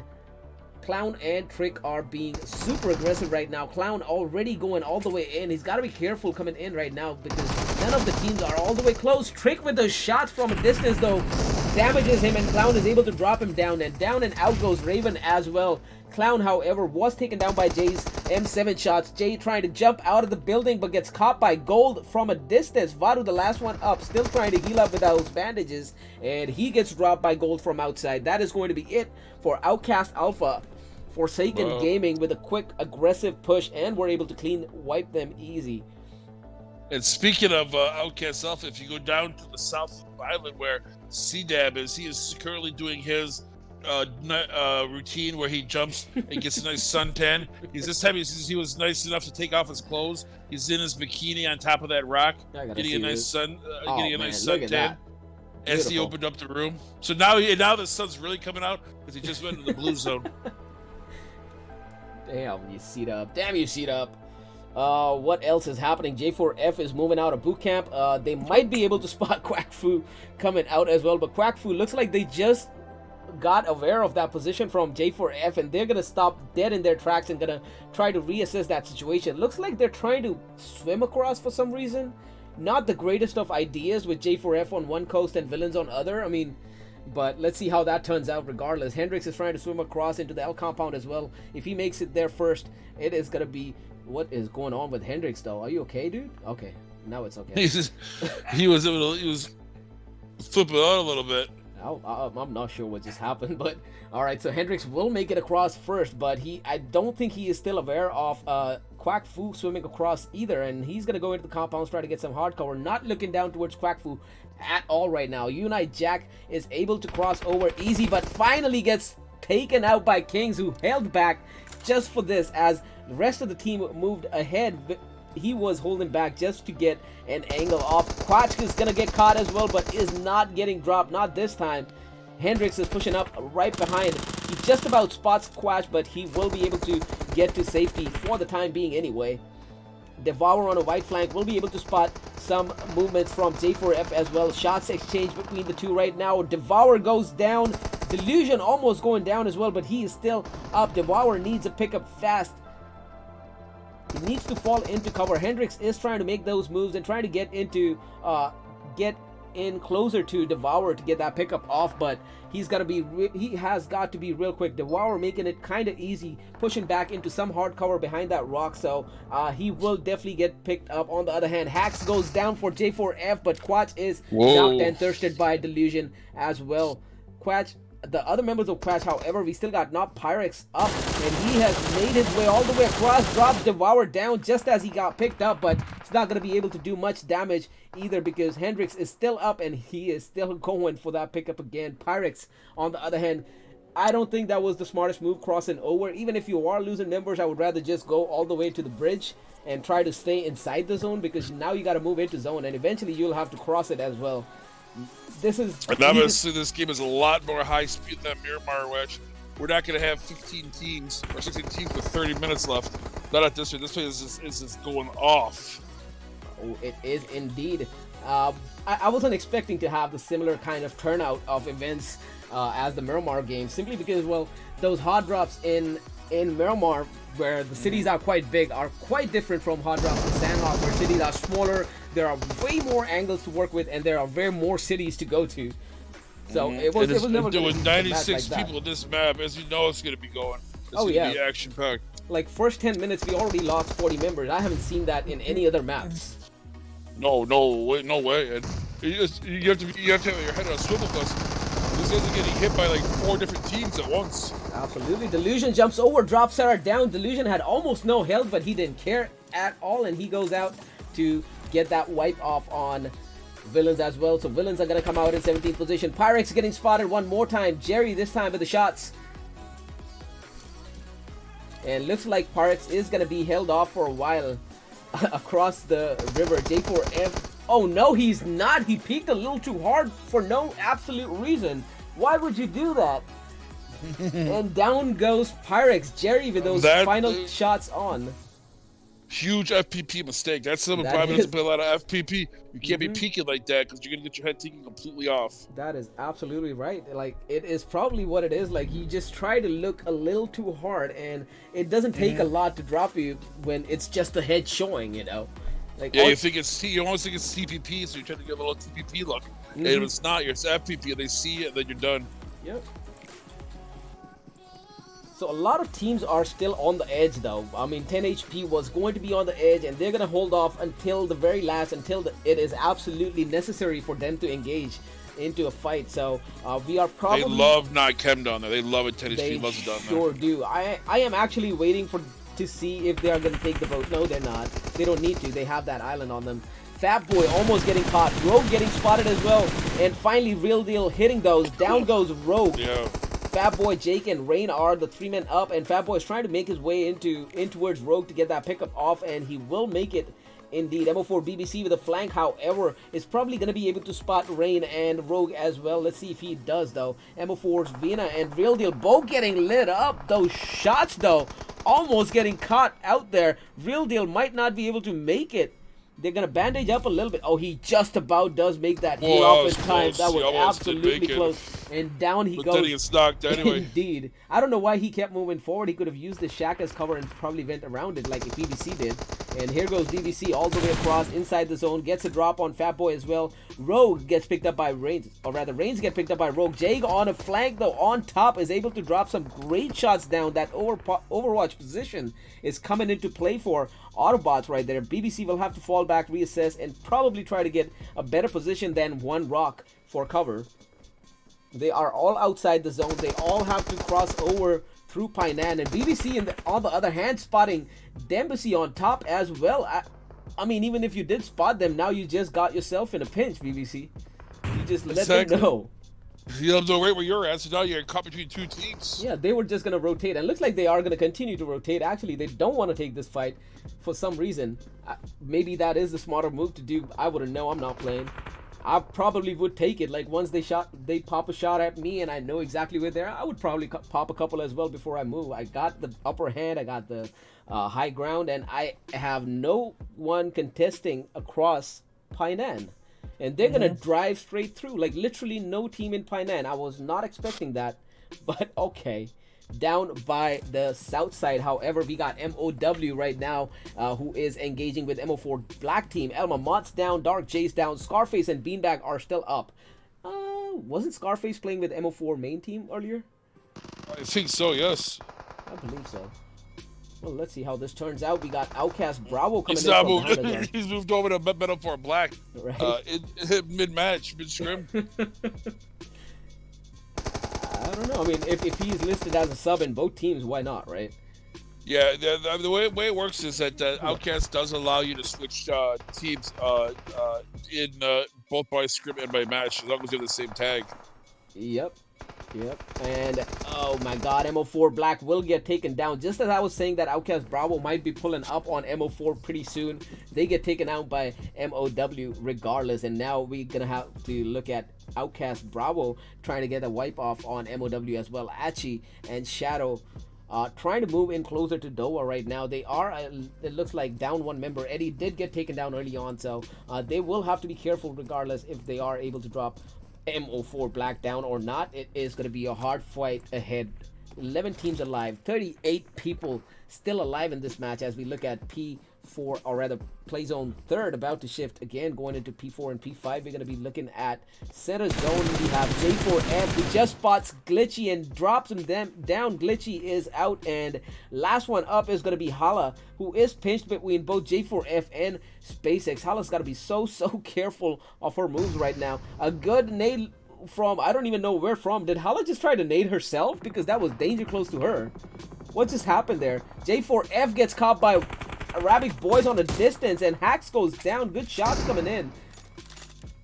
Baymax will have to make his way back, and he does indeed make his way back. Waterby oblige himself to open all the doors off the shack right there, and he's gonna disengage, probably move back, probably heal up would be a good idea right now. And a great shot on Hala, almost dropping down.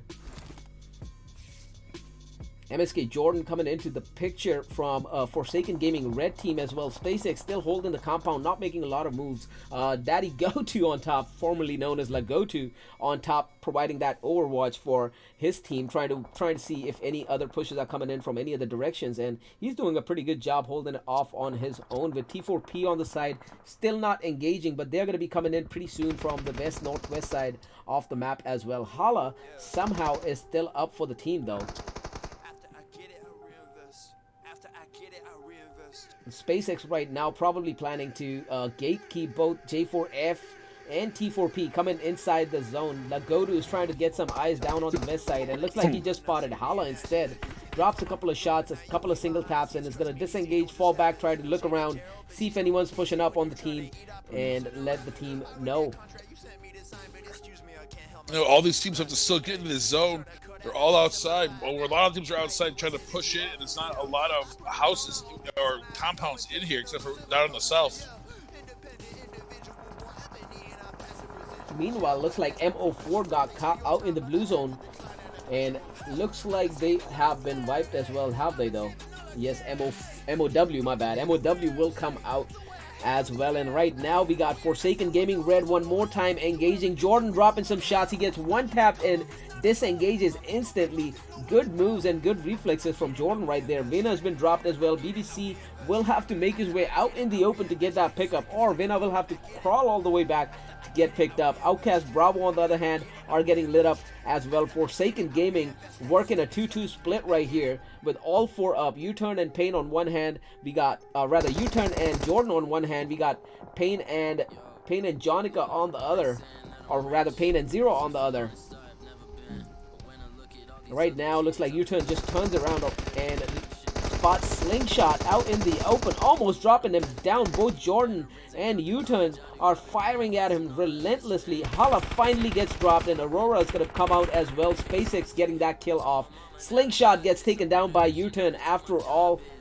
Arabic boys will have to make their way in really fast. Extreme is trying to drop some shots on U-Turn. He does spot him, but is not able to hit any of those shots. Hero, on the other hand, gets dropped by BBC. Vina was not able to survive that blue zone, and Hero will get thirsted instantly as well. So looking at it right now, looks like we have Arabic boys down to one man up, and it's going to be D3 Extreme who's going to be up. Jordan just goes up top of the sniper tower, gets some shots down on OUTcast Bravo, and Pain and Jonica on the other hand come into play, or rather Pain and Zero come into play on the other hand with a wide flank, and they are able to drop 3 down out of OUTcast Bravo, and down and out goes Crispy as well. That is going to be it. What a great way to work that split for wow, Jordan is getting so many knocks and kills right there. Yep, Jordan is fragging out right now, man. He's got 9 kills in the game 1, if I remember correctly. 6 kills in game 3 already. So 15 kills, 3 games in, and we still got 19 people to pick out from. So he might even pick up a little more of kills. Let's see how he plays. 10 HP finally coming into the play. They're going to take that compound, and look at that zone shift. They're going to take that center zone compound, the only compound in the zone. Wow. 10 HP, some really good rotations and some really good plays for them. And they have secured themselves 7th, at least 7th position for sure. On the other hand, Autobots are engaging with SpaceX right now. Jake's been down, Fat Boy's been down, Rogue is trying to get his way across. Junie gets taken down as the last kill, or rather, Daddy Godu gets taken down as the last kill. SpaceX Autobots takes out SpaceX. Indeed, they do, man. But they did lose 2 men in the process. It is quite late in the game, so it might not hurt them as bad. But they're going against some really, really strong teams. 10 HP, all 4 strong. Forsaken Gaming Red have all 4 members up. J4F Jerry is the only solo up for his team, and he is trying to make his way inside the zone as we speak. Autobots might be able to spot him, but I don't think they are aware of any movements coming in from that direction, as there have been no shots popped in the direction for so far. And Jordan gets taken down by Bliss. After all, Pain is going to go for a pickup real fast. Ecuador trying to get some thirst off, but it doesn't look like he will be able to. 10 HP Goldie, on the other hand, has placed himself on the edge of the zone, hoping that the zone will make a hard shift, but it doesn't look like it will. 10 HP still gets that better part of the zone. Forsaken Gaming's red squad is still just about on the edge of the zone. U-turn will have to make his move inside if he does want to get in as well. Autobots, on the other hand, are getting closer and closer to J4F, but 10 HP's Goldie was the one to spot Rain down. He's going to take the tension away. J4F's Jerry is probably going to heal off and hope that Autobots get taken down before he goes out to the play zone. Rogue goes down. Ecuador's down for his team as well. Goldie's going to have to make his way in. A good nade might just get him a two-piece right there, but the zone's moving. Rain might not be able to get that pickup off after all, and 10 HP Goldie still spotting him, still dropping some shots. Rain trying to make a cross, and Rain will go down. No, he won't. He makes it in. Jerry tries to pop a couple of shots in just as he was going inside the zone as well, and another few shots coming in from Goldie. Look at that health on Rain, though, down to the 1 HP on him. Goldie dropping some shots. Rain almost getting taken out by play zone, and down he goes to the play zone indeed. That is going to be it for Autobots. It's a 3v4 in favor of Forsaken Gaming's red team right now. Let's see if they are able to clutch this victory or not. 10 HP has a really good compound on them, but PUBG Gods... This is the number one and number 2 team right now in the rankings. Right on, man. PUBG Gods were not happy with that compound, though. Looks like they're going to favor Forsaken Gaming red again.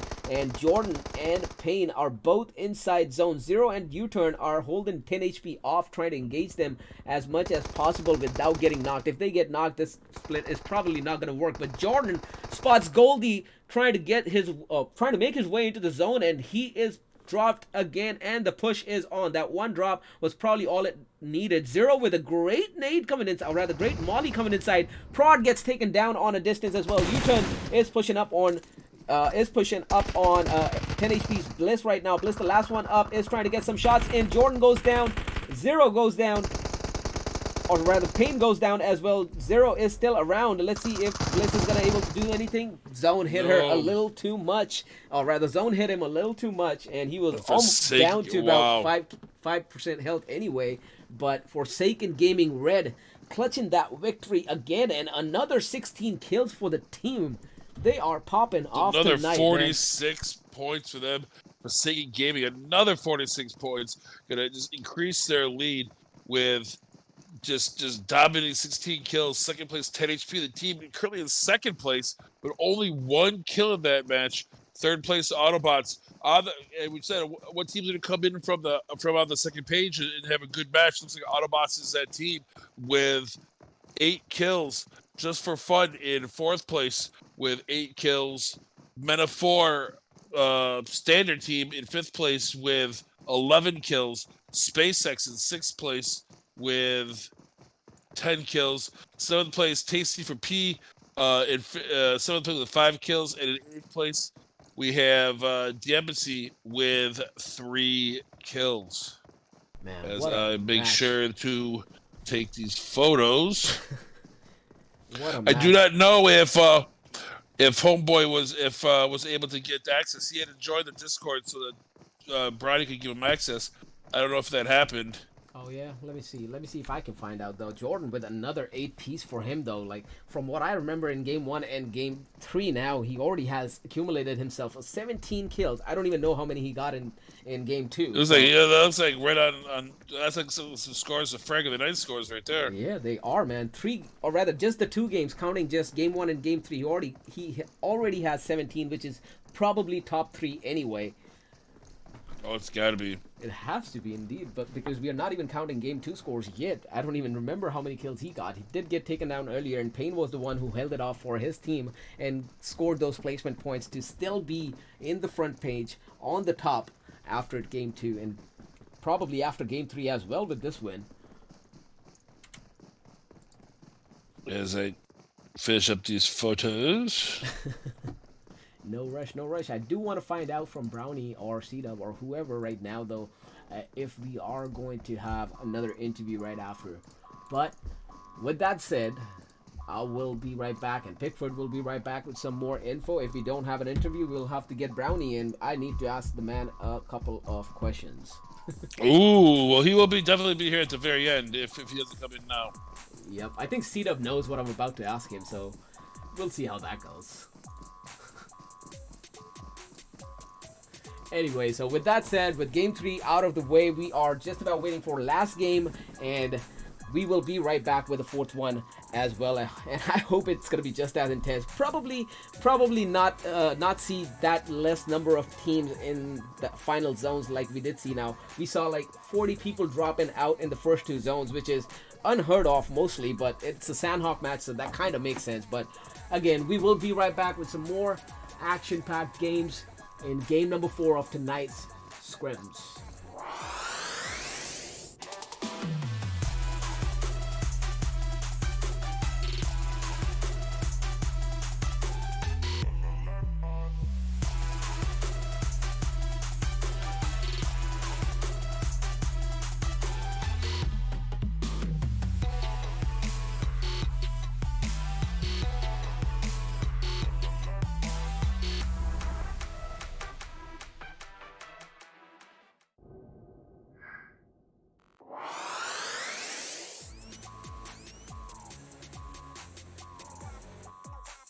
Taking a quick look down on Discord, I kind of trying to find out if Jordan is going to be able to make that. I see him in here. I'm hitting up Brownie right now in case he doesn't. If he can get into the room now.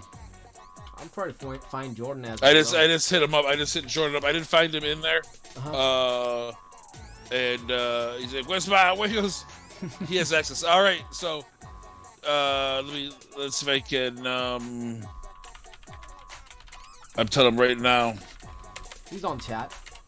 Yeah, I hit him up right now. All right, let's see if he can hop on in. There. Did we pull it off like geniuses? Look, we have MSKB6 Jordan in here playing for Forsaken Gaming Red and pretty much trying to take the Fragger of the Night Award. Just destroying it so far. How are you doing, sir?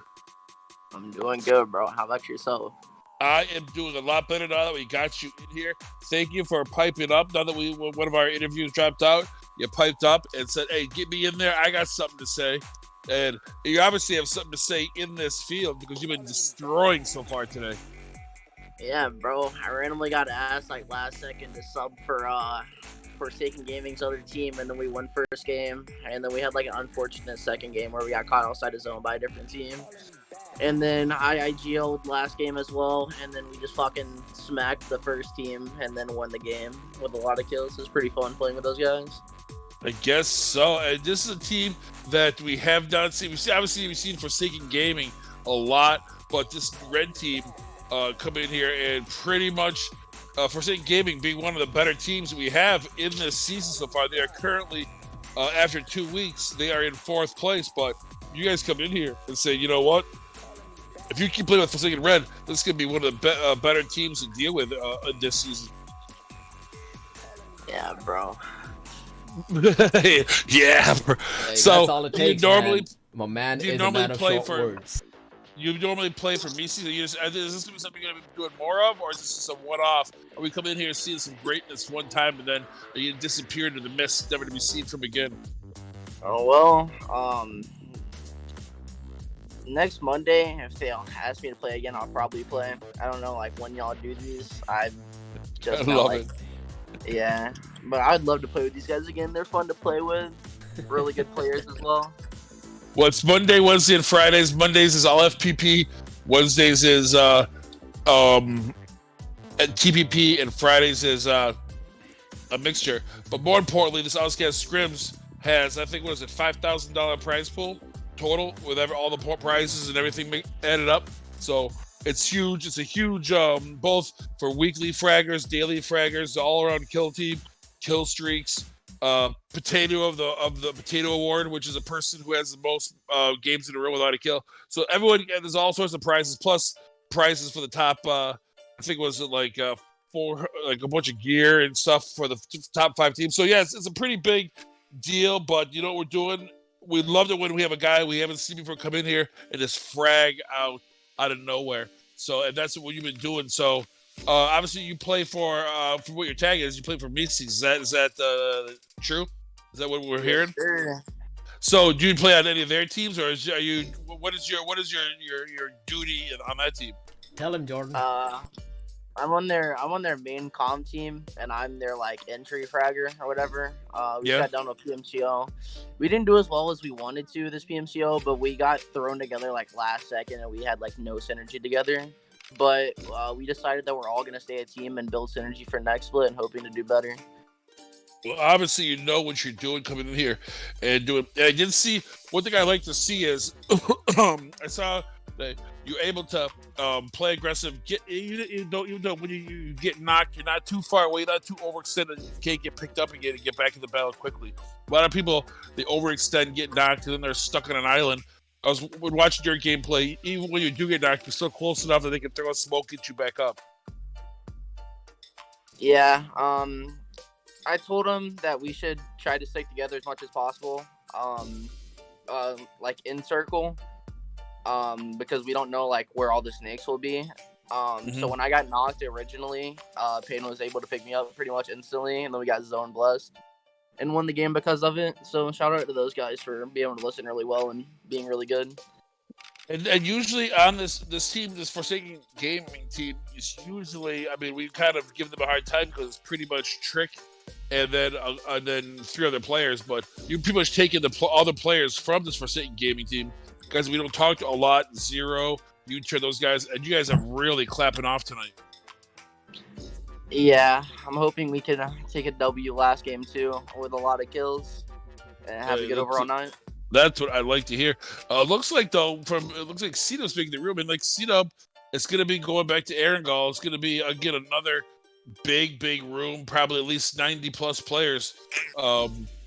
In playing these scripts, obviously you don't play OUTcast scripts very often. What is your first impressions of playing them tonight? I think they're really fun scrims, really good practice for like new and upcoming teams to practice in. Like this team, they were like when we got in a fight with their like main team, bro, they were like wanting to leave and rotate and everything. I was like, bro, we got high ground, let's just take the fight and we'll do our best. And we ended up taking them out, and then that gave us a big confidence boost for the rest of the game, and we ended up winning because of it. Well, there you go. Having someone with a little experience in high pressure games, you know, not one to cut and run at the first battle is let's hold us down. We got the advantage, because that's what we want to do. You want to take the fights that you have the advantage and get out of fights where you don't have the advantage, but you don't want to obviously rotate out of matches where you have advantage. Yeah, that's the plan. So what is the plan for this last match in Erangel? Are we going to drop in wherever the hottest spot is and go on ham, or are you going to shoot for a good finish so you can finish off the night in first place? Well, first match we dropped North George on the close side, and we let the 2 teams that land on each other fight. We rotated out. I think because we rotated out instead of trying to fight both teams at once, we had good rotation because of it, because we were able to rotate early and go up north. Mm-hmm. So we'll probably pick probably like a hot spot ish, because a lot of these teams are dropping in like Severny and Kameshki and stuff, like the edge places. So maybe we'll take something like center map and try to work from there. All right, well it's outstanding to hear. I'll let you get in there and get ready for this last match. We're talking to Jordan, a guy. Oh, you're already in there. That's good. Playing with Payne, Zero, and U-Turn, guys we've all seen from Forsaken Gaming. But I mean, if you look at the number 1 team, they got Trick, Gold. We've seen a million times from OUTcast, one of the best snipers I've seen. Peep, former MSF player, so I know him. And then of course Clown from 187 Black of Season 1 and of OUTcast. So I mean, it's not like Forsaken Gaming, the main team is running around with a bunch of scrubs. But this red team is pretty stacked too, especially with Jordan on there. You guys are really capping it off. What happens if he gets down to Forsaken versus Forsaken 4v4? Who's gonna take it? Us obviously, we dogged them last match. I don't know if we can do it again. So I'd like to hear. The only one that I fear on that team is Trey, because we ended up having a couple good fights in the V6 scrims, and he's a really good player, like really good high gun skill player. So he's the only one that I'll worry about a lot. Other the rest of the three, I feel like I can win my ones against them. I love it. I love it. So I want to see Jordan come out here. Hopefully we get the Fragger of the Night award and take that award. And then if the body kills you get today, you might just win the Fragger of the Week award in the very first night, and that'll be it. We'll be able to catch up. But good luck, and in this last match, hopefully we'll see you at the top of the heap when it's all done. Thanks, bro. Thanks for having us. No problem. Go frag and there out. we go. Go frag out. So there we go. I love it. I love it. You know what the saying is? They call it. It's not bragging if you back it up. It's just a fact. Absolutely. And I think that's what Jordan is doing right there. He just came in and said, you know what? This is what I'm going to do. This is how we're going to play it, and then watch me do it. So then it just becomes someone telling you a straight fact. Absolutely. Another straight fact right here in front of our screens is that Forsaken Gaming Red is leading with a 27-point margin over that second spot. They got 37 kills so far, 107 points with 3 games in. I think that's one of the things that you talked about earlier on. If you got 100 points over after 3 matches, you're dominating the field. Absolutely. So if they can finish this off with 130 points or more, that really tells me they dominated the field tonight. Of course, 10 HP staying strong as well. They are using their rotations and their placement strategies, and they have been securing that second spot almost all 3 games as well. And 10 HP will come in that second position with 22 kills overall and 80 total points for them. SpaceX still in there with 18 kills in third position after 3 games, but we got 4th game coming in. It's just about set up and ready for another drop, but right before that, I do want to remind you guys that we got a giveaway going on, so make sure you guys accumulate those points, exchange those points for tickets, and try to get those try to get those tickets in and have more chances of winning those MGC Claw Socks. What do you know about those, man? Do you use those though? Oh god, yeah, I do, and they are. All I say is when you buy those, give yourselves about 2 weeks to get used to it, because they are so sensitive and so specific in your movement that when you move your finger, like even the littlest bit, it's going to spin you around 4 times. You're going to have to turn your sensitivities way, way down, because you're used to your greasy, fat fingers moving around. And when you get these bad boys on there, it is so slick and so quick and so detailed that you're gonna have to, like I said, readjust all of your sensitivities. Absolutely, I'm still waiting for mine from that last week, man. I won those, and I'm waiting for it. You did. You won them. Where are my success? And you know what I'm seeing from these scores, although, because Forsaken is doing so well, that's taking away points from everybody else. So if you're a team that's currently not doing well, you can win and you get a win. You get 30 points in this last match. I mean, you're back top 10 guaranteed, if not top 5. So even if you're having a bad night so far, if you can luck out and get yourself a victory in this last match, 30 points, 5 or 6 kills, get yourself 36 points, you're gonna fly up those that rank and get yourself way back up there and turn maybe a night that was disappointing into a night that you're actually proud of. Well, absolutely. With those motivational words from Pickford, we are heading straight into game number 4. It's gonna be another wrangle match. Okay. And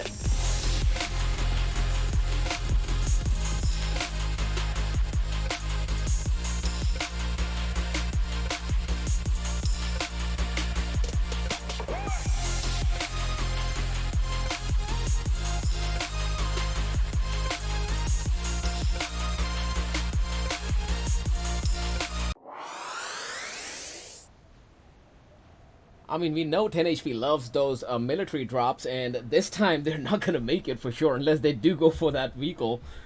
That is way out of question, but... That's really your best chance with trying to get a vehicle, and you can go pretty much anywhere. If you can rush down there, looks like Mobile Warriors and Autobots. Autobots obviously know where they're going to try to get the glory, but it looks like there's going to be a lot of space.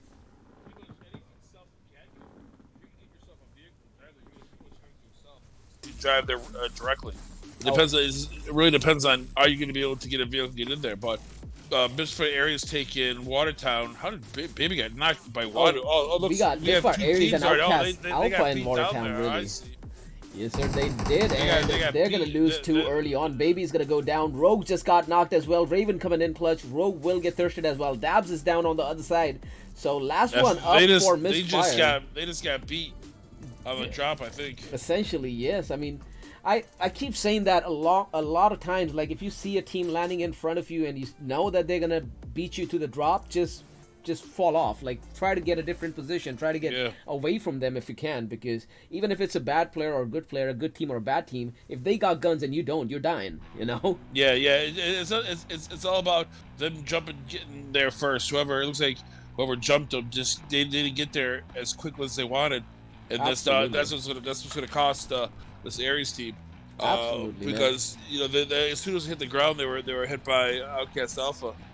Like, a lot of times we do see a lot of teams trying to challenge the drops, even though when they know that they're gonna lose that drop coming in. You know, it doesn't matter. Like, it really doesn't matter where you're landing. If some other team is landing right in front of you and you're gonna be around that compound or around that area, if you're not first, you gotta get out of there. Yeah, just get out of there. And if you can't get out of there, at least try to get some distance between you two. You can't just land right on top of them. Did knock Jay already. Marshy is the last one up, so he will have a 1v4 up in his hand. Let's see if he's able to pick it up. And knocked Jay does Raven get thirsted. And Thurston. Jay knocked Raven. But so he's Raven, 1v4ing OUTcast by himself so far. Well, let's take a quick look down by OUTcast Alpha. The Voodoo is getting lit up as well. Marshy is playing them around like a fiddle, man. Brownie's coming back out as well. And shots on, and down he goes. Brownie taking matters into his own hands. He did knock Raven, almost knocked Brownie. Did thirst Jay, so did give them a little bit of FU on the way out. Even though they were almost single-handedly took out OUTcast Alpha by himself. Almost did indeed. High caliber player, top 10 killer in the first season. So definitely a high quality player. Well, I did switch over right on time to see Bokabra drop Horsepower with a VSS, and Horsepower turns right back around. He's like, I got 1 too, you go down. And down he goes. Fish goes down as well. Eat Dookie with those VSS shots, and 2 down for Misfire right now. This is the time for the push, and North Hampshire knows that they are going to push in with guns blazing. Dookie going out on Misfire, Cal, and Fish, and they both got a shotgun. S12 versus DBS. DBS wins. 2 down in the shack, or rather 2 down in the warehouse by Dookie. Fish is out, Cal is out. The last one up is Monty, but on the other hand, they were able to drop 2 down for North Hampshire as well. Looks like Horsepower and Black Kenobi are both down. Dookie might have to come around from behind and pinch MSF in there. Let's see if he is able to or not. Nut is still trying to get some eyes down inside the warehouse. Monty almost getting spotted by Nut. And he does get spotted after all. Black Kenobi is leading in with a pistol. He's letting them knock him, so the rest of the team can come in, and they do come in. That is it for Misfire as well. North Hampshire playing it really, really well, and Horsepower will get that pick up on Kenobi as well. Yes, sir. That was a good play from North Hampshire indeed. And they did let Black Kenobi go in. He wasn't healed up. He didn't have no gun. He couldn't have been helpful to the team members, so he chose to go in and be the meat shield and let them drop him, so the team can come back right behind him and get that kill. After all, that was a great wipe.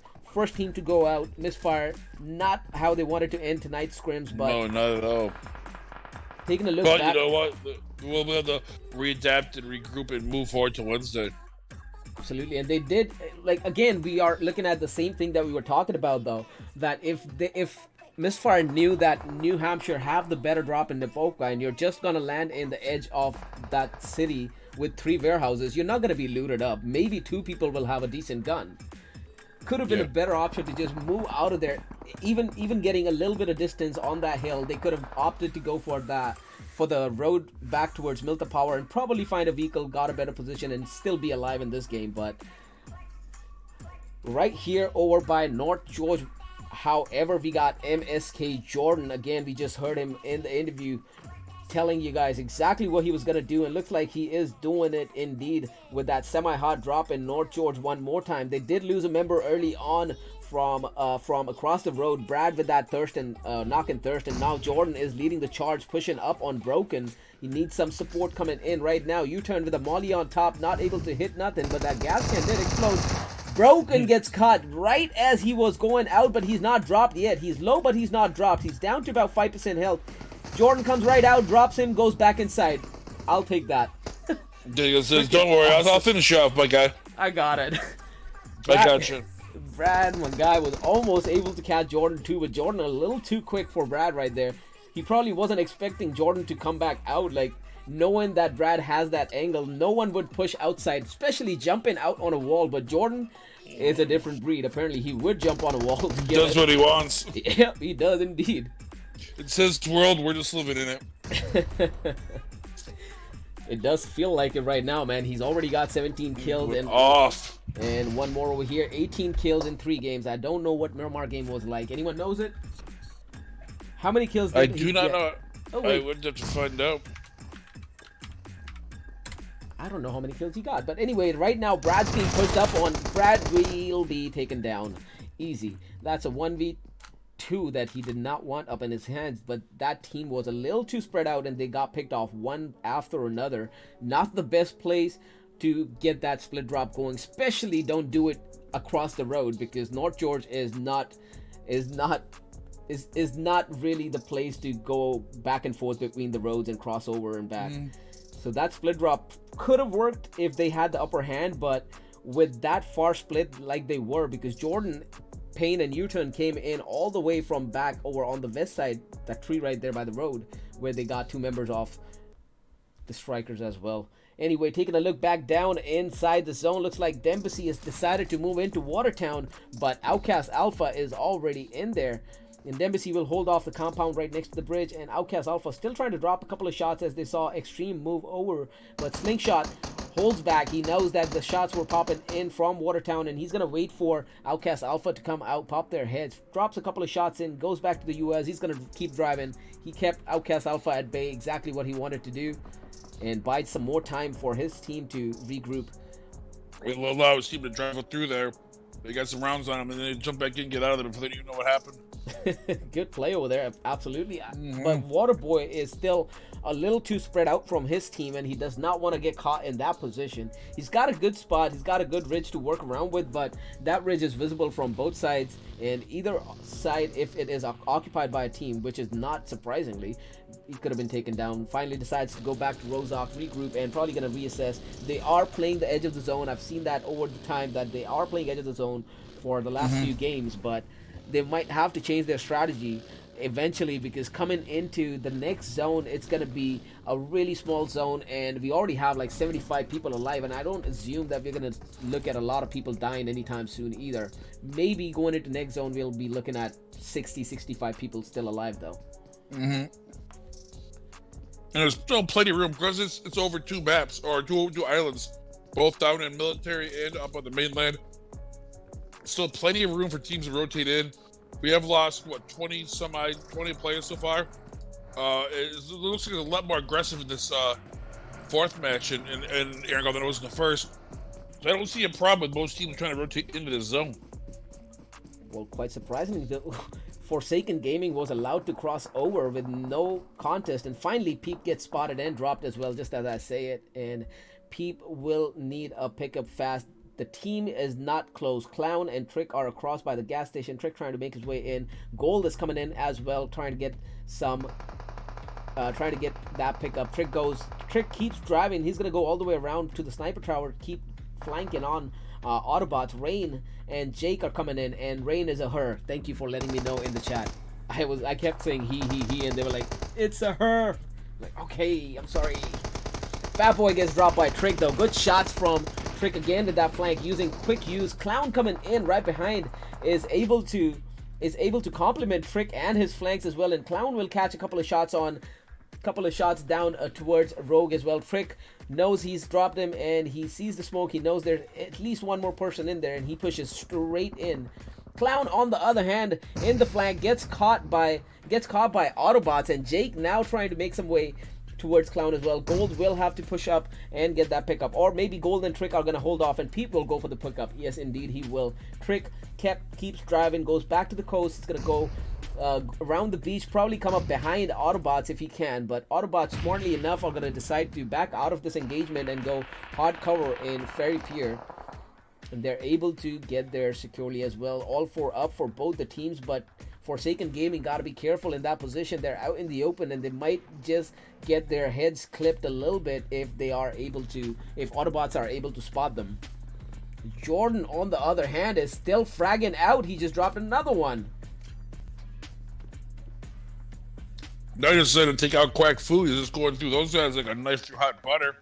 He is indeed, and he is right next door as well. He's going to be able to make a pickup as well on U-turn, and Jack is trying to pop a couple of shots on the trike, but he's not going to be able to do much damage. Payne, on the other hand, trying to drive in, gets caught by Archangel and Quatch, and he's going to keep driving. Not a lot of things he could do right here, not in this position anyway.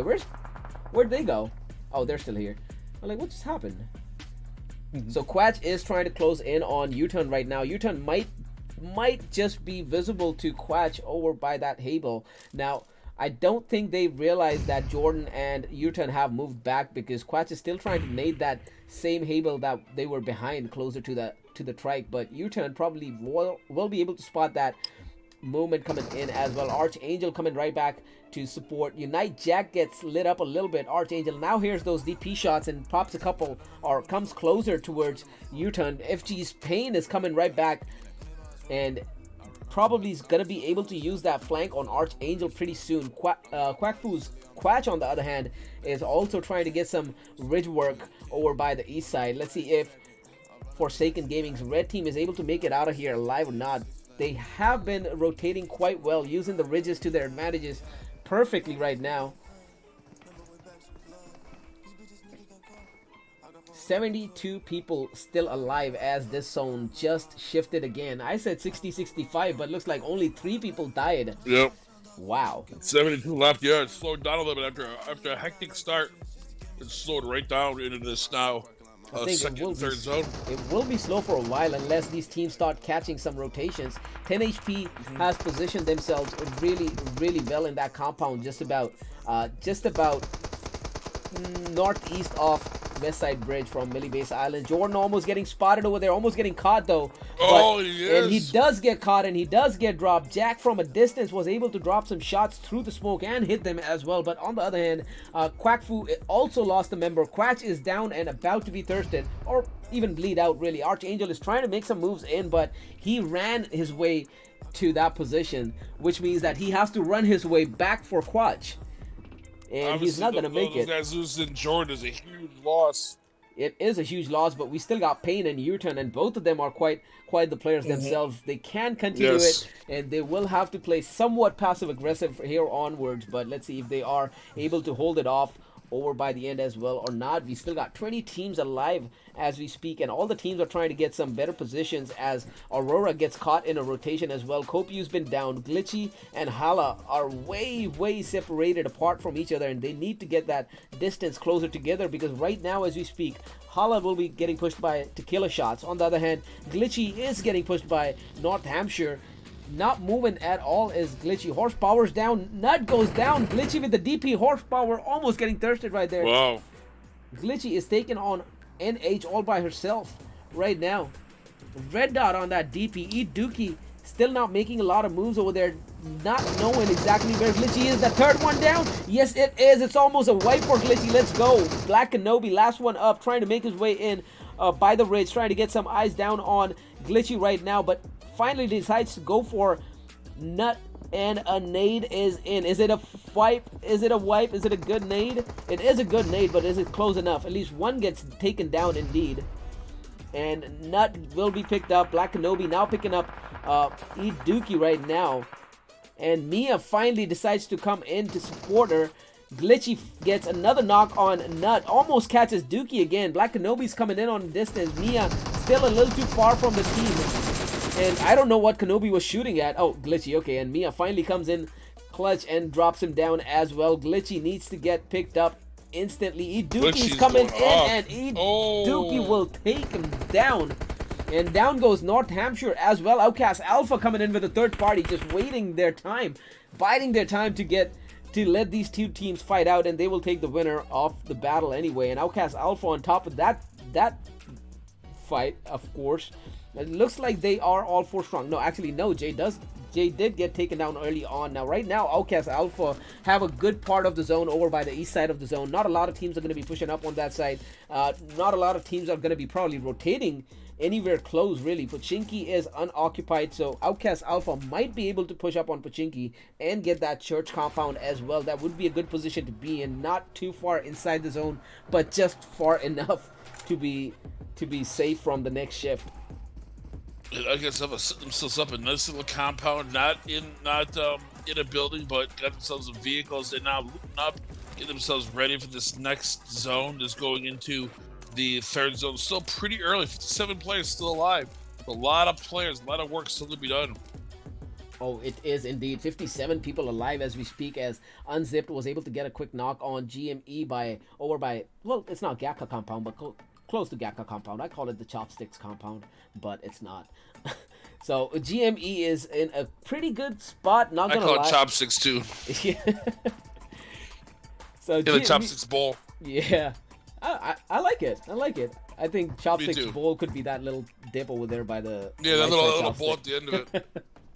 Absolutely. GME have a really good spot over here. Like, I like this compound so much so that they cannot get pushed from any direction, but at the same time, it is a shitty compound to be a defensive team, because if they do decide to push, they have the ridges to work around the compound everywhere, but GME will have no eyes. So they got to be aware of pushes coming in, and they got to get a couple of shots in as soon as the zone moves. They got to come out of that position as fast as possible. They do have the Gakka compound right behind them, and the zone has moved out of it, indeed. And most of the zone is in the red zone. Incredible. Where is Cosmos? Cosmos way out on the edge of the zone still. On the other hand, Archangel is able to drop down Pain, if I can. No, U-turn, actually. Archangel will drop down U-turn, and U-turn probably gave them all their heals? All his heals? What's going on here? Could be. They still haven't seen the heals. I don't think they picked any of those up. Oh, finally he just realizes. Okay, where are they?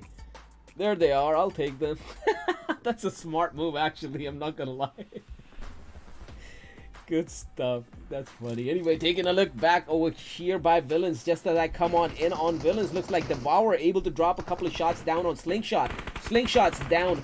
Waterboy not looking too good either. MOW is getting caught in the middle of that fight. Sarah coming in clutch with that wide flank. Doa getting caught. Doa getting dropped. We still got 2 up. Shadow is up. Achi is up. A good nade, or rather a good molly coming in, and is able to hit a little on Eddie. And down goes Shadow as well. Achi still able to pick up Doa over there. And Kiro gets spotted from a distance, and Kiro gets dropped. Violent King dropping those shots in. Sarah will push up in on MOW. I don't know why MOW was not able to drop Sarah down. I don't think they were just ready for it. And down and out they go in 16th position. T4P, on the other hand, is fighting it off with Autobots right now. Rain is down already. Rogue has been spotted to some single taps coming in, but they are not going to be enough for Rogue. Rogue falls back into some cover. Fatboy provides some suppressing fire as well, trying to hold them off. Rain needs a pickup right now. Fatboy smoking his way in. Oh, good shots coming in one more time. T4P is holding it off so well right now, not letting either Fatboy or Rogue come on in. But what I don't understand is, why don't they just... Thank you. I was about to say, why don't they just use that vehicle to go closer to Rain? Thank you, Fatboy. You read my mind right there. Outstanding play. It has been pretty good plays. They have been blessed by a drop right behind them, but that drop is if they can hold this spot, they can do very well. They have T4P right behind them on that hill, but if they can hold this, they can do very, very well in this last match. Absolutely, this is actually a good spot to be in. You can overlook quite a number of compounds from here. Not a lot of teams do decide to push up on that hill, but if they do decide to push up on that hill, you do have a lot of area to work around with, a lot of ridges, a lot of somewhat hard cover, if not hard cover. Jake was able to make his way all the way around, try to get a flank if he could spot a couple of movements from T4P, but it doesn't look like he's dropped a single shot yet. he hasn't been able to spot T4P whatsoever. So if you are not able to do anything for the team, just go back and regroup with them at least. Like, on that flank, you're literally doing nothing except maybe if you get caught, you're getting dropped instantly.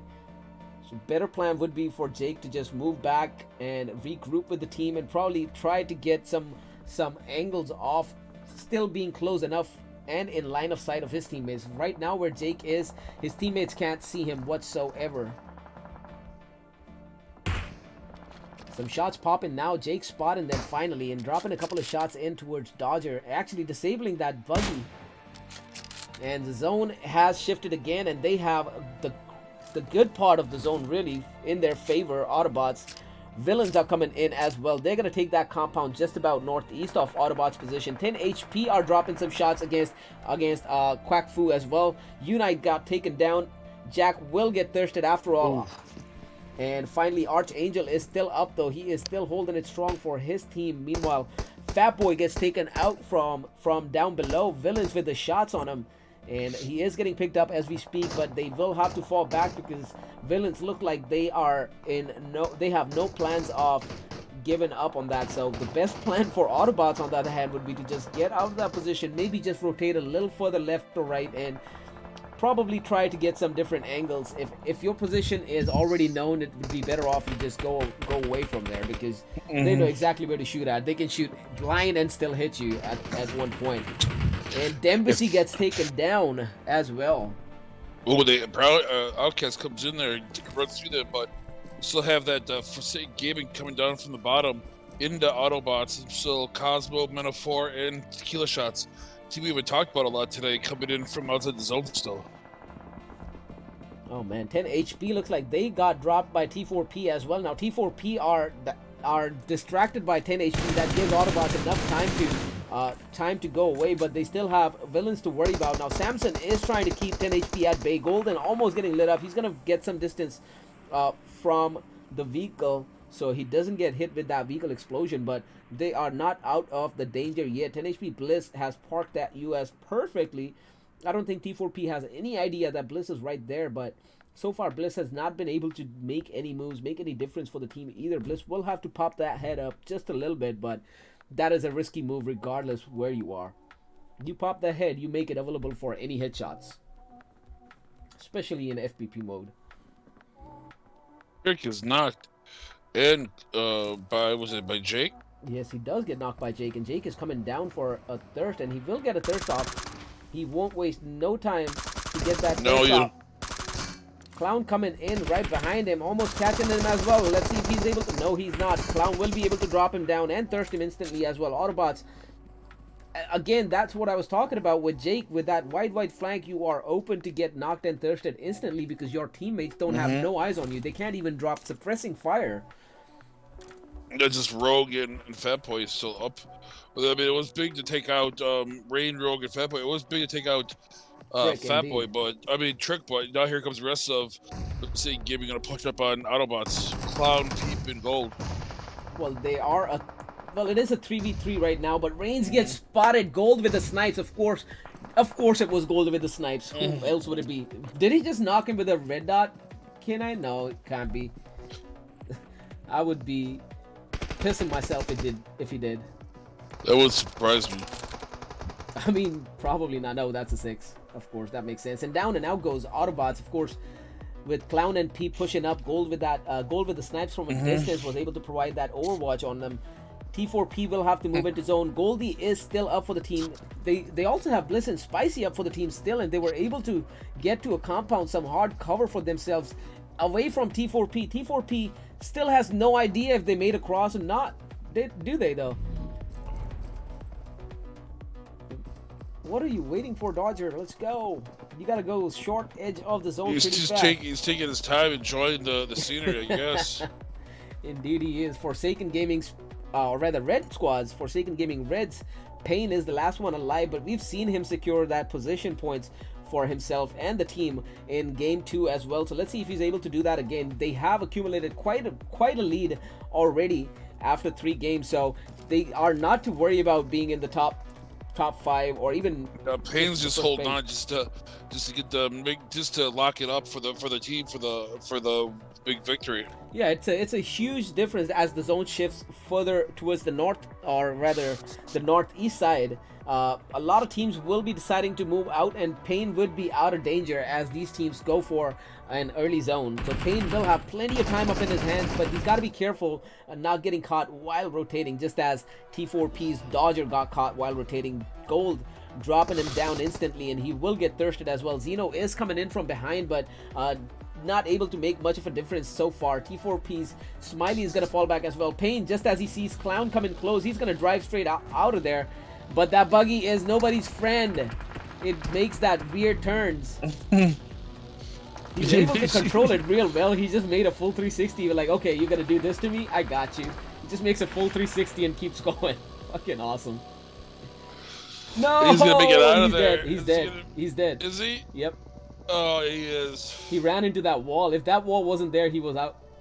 Well, they got themselves knocked out in 8th place. I still think that's still good enough, I guess. It's going to be good enough for the victory. Unless, well, 10 HP, unless 10 HP gets like all the rest of the kills. I mean, 10 HP currently has only 2 kills, so they need to get a lot of kills plus win it to catch up. But they're getting smacked as they come in from the blue.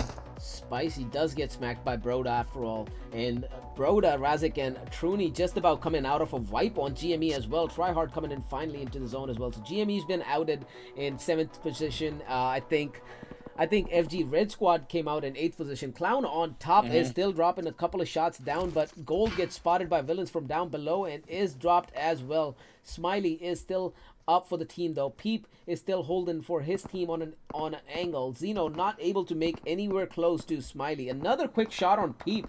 His health drops down to about 30%, but right now it seems like it's a good time for Forsaken Gaming to move out of there.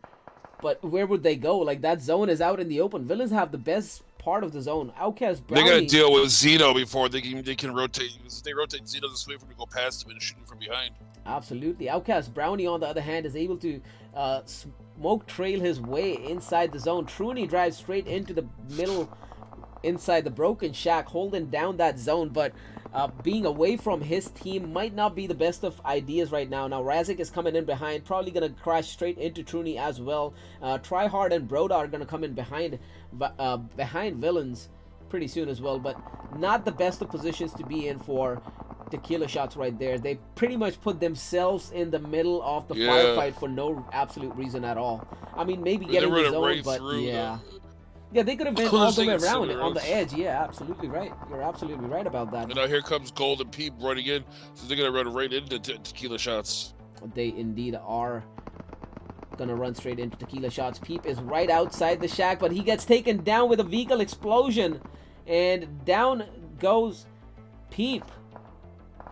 It looks like 10 HP is going to hold off inside the zone as well. Goldie, the last one up for his team right now. He's just going to go for a heal off. Zeno's going for a heal off as well. Brownie, on the other hand, is still inside zone and still gets another zone.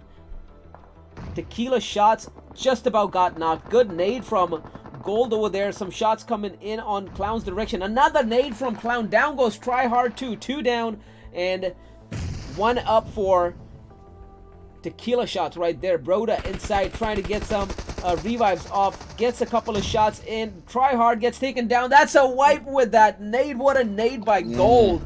And another nade coming in from Villains this time. Gets Clown down. Gold is low as well. He might not be able to make that pickup. Devourer is going for an angle right now, trying to drive all the way around towards Brownie, and Brownie almost spotted him as well. He does spot him indeed. He's trying to get some eyes down, but he's not able to see yet. Villains Devourer, on the other hand, I don't think he is still aware. No, he was not, and he does get taken down, over peeking it just a little bit, trying to find where this guy is, and Brownie able to drop him down indeed. Now, if Brownie can get some shots in on the vehicle or get a good nade in, he will be able to get that thirst off as well. Let's see if he's able to do it though. I don't think he is trying to, not yet anyway. Villains, on the other hand, are still dropping some shots down on him. Clown is picked up. FG Gold is healed up as well. Clown is going to get close to that Broken Shack. Gold, on the other hand, is going to hold off just about on the edge, using that UAZ as cover. If he does decide to move that UAZ in closer, he will have enough cover to fight it off against Villains down by the compound as well. So finally, it looks like Villains is going to be a 3-man squad. It's going to be OUTcast Brownie from OUTcast Alpha, being the solo. Gold comes right behind, runs him over. What is that? I want it. I want that clip. Oh, And and Molly coming in. Gold goes right out after Clown has a 1v3 up in his hands. He is just about on the edge of the zone. He will have to get up and come on in. No ridges for cover. Gets a couple of shots on King, but not dropping him. And finally goes down to Sarah on a flank. Down and out goes.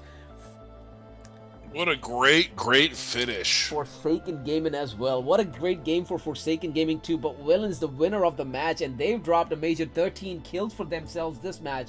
Second position was, of course, Forsaken Gaming this time. Leading the charge was Gold. Not too far behind was Clown. 7 and 6 kills for each. 1 kill for Trick, 1 kill for Peep. Trick did get taken out earlier, but Clown, Peep, and Gold holding it off so well. In third position was OUTcast Alpha, and Brownie, the MVP for the team, was holding it off all the way to... I got you. You got him. I got you. I got to get kicked out of the room. T4P is on the 4th spot. Tequila Shots on 5th. 10 HP getting that 6th position, getting that heal off by the blue zone, but finally going down to it. GME will take the 7th position. In 8th position is Forsaken Gaming Red, a team that just came in and destroyed the lobby essentially. MO4 on the other hand is in 9th place. We got Autobots coming out in 10th. Cosmos, formerly known as Oracle, in 11th place. Was a 2-man team, but they did held themselves pretty well and got that placement points for the team as well. In 12th position on the other hand, we got J4F coming out this time.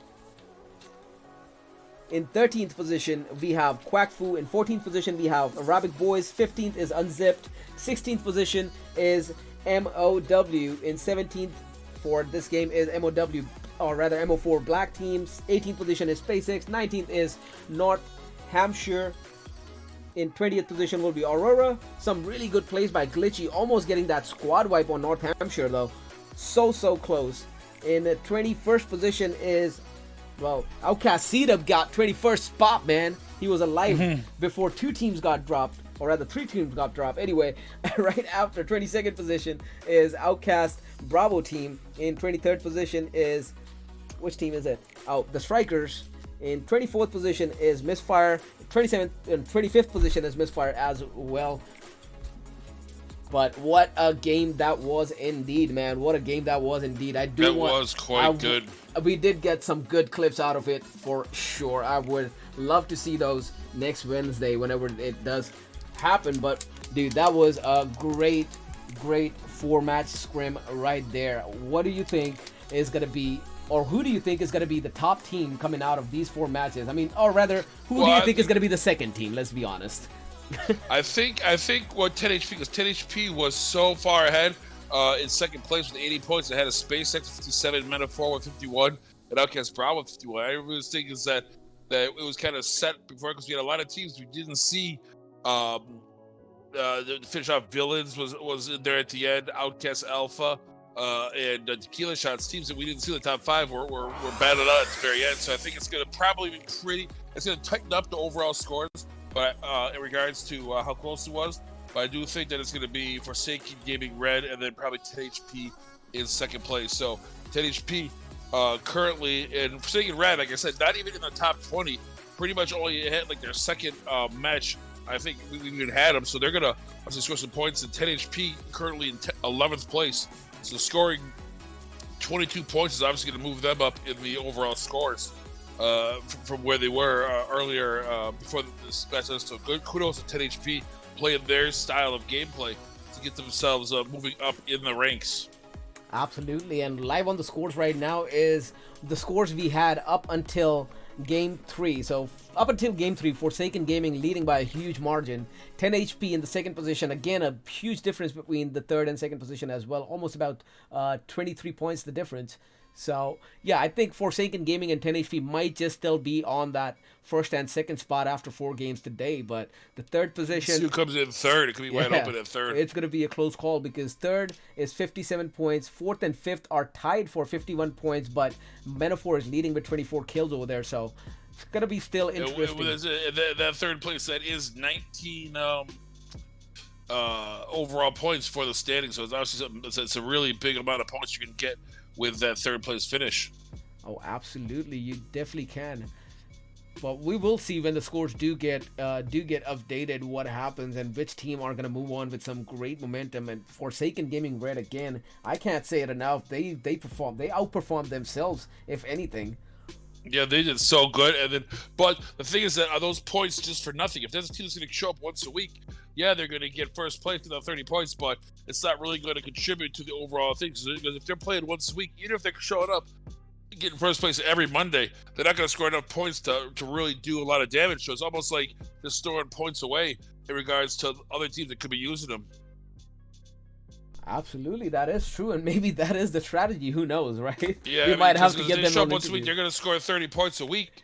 I mean, that's not going to be enough to really do a lot of damage. But like I said, it's going to really what it is going to do is going to probably tighten up the rest of the scores because SpaceX is not going to get those scores or get those points. And speaking of that, SpaceX was in third place. If they move down, how far are they going to move down?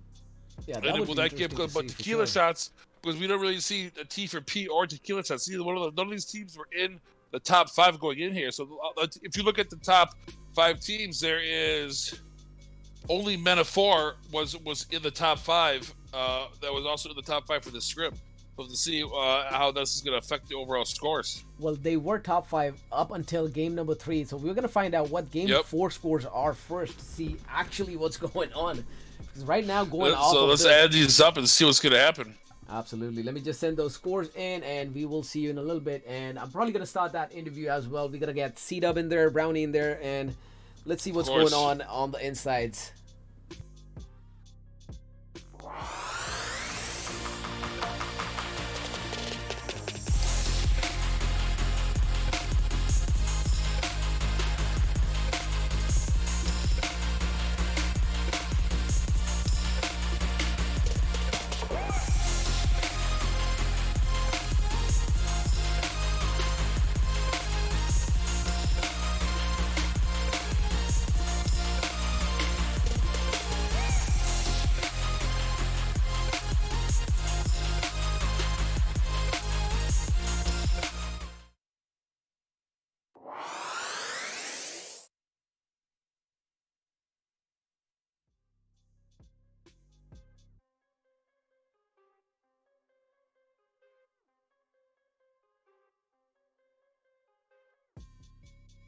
Let me just send those screenshots in real quick before I forget so they can score it out and we can have some final decision on which teams are standing where coming into. Please do, since I forgot. Let me catch it. It's all good. I got you, bro. I appreciate you. Where's OUTcast Brownie? There you are. I need the screenshots. I'm sending it right now, man. You're getting him. Damn. Dirty son of a you piece of how. Hey, Faithy with the I follow. think the bigger crime is that they're not in order. Oh. Did you get them? I want them in order. Did you get those screenshots? I got them, but they're all out of order. What, you can't read the numbers? It says 1, 2, 3, 4. Jesus. My man. I love it.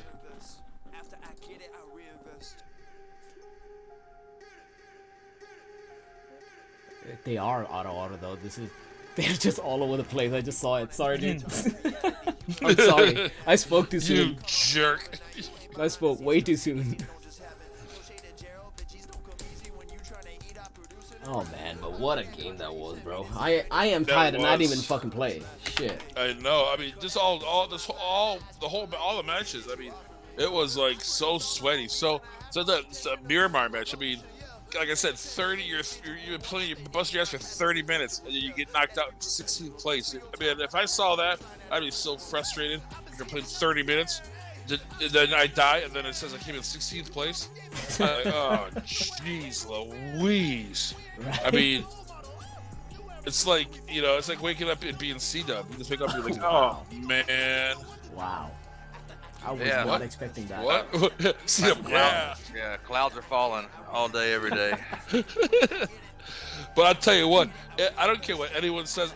I am real. One thing that we saw a lot more in Season 1 that we haven't seen as much because teams really want to be successful is one thing we saw in season 1 where teams showing up out of nowhere, played in a scrim or two, and then disappearing. And kind of this Forsaken Gaming Red team is taking a page out of that season 1 book where they just come in, kick everyone, punch everybody in the face. Will they come back? Is this the only time we're going to see them? They're only going to show up on Mondays?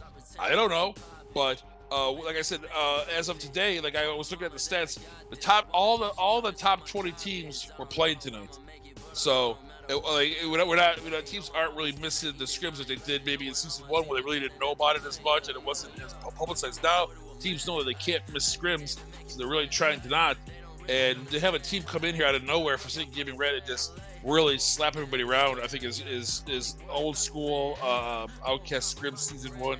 And I just want to see if this team shows up again, and if they do, it's going to be a case of like, oh geez, they're here tonight. We saw a lot in season 1 with Meeseeks, with FBO, with Spray and Pray, where they would show up for a scrim here or there, and then just not show up again, and then that really used to cause havoc to the Discord or to the lobby.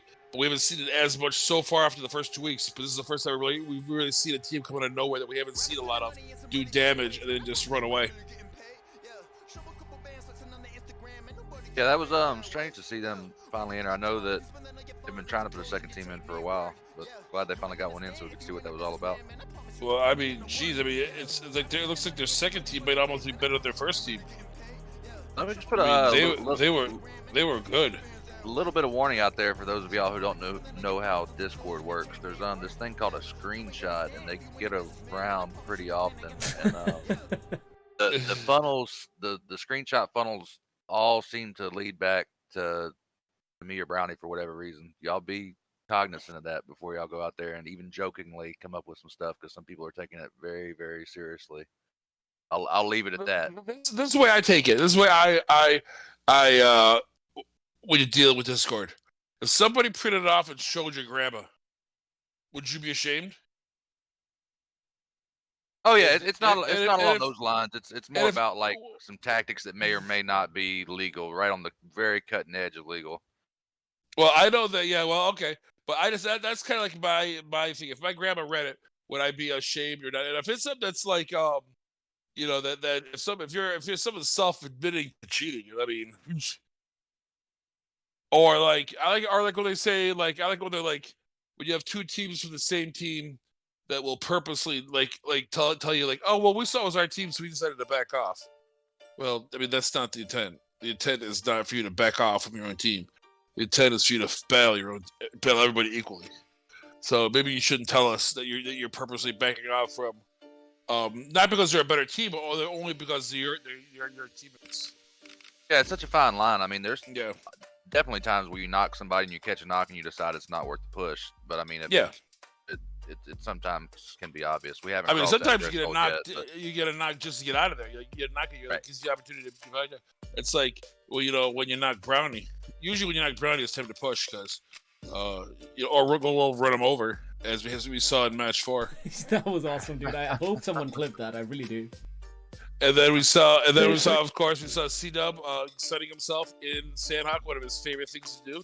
Find a nice little island in the middle of nowhere, take off all his clothes, and just set himself. It's been working. I'm getting a little darker.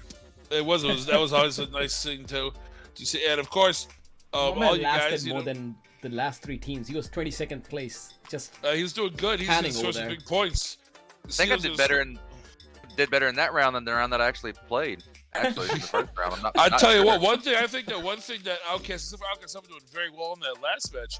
Both some of these teams that we saw do well in season 1, including this Misfire team, but OUTcast Alpha and a lot of these teams aren't having the same success. And I think it's just because the quality of the teams coming in here are just so much better. I mean, like what team?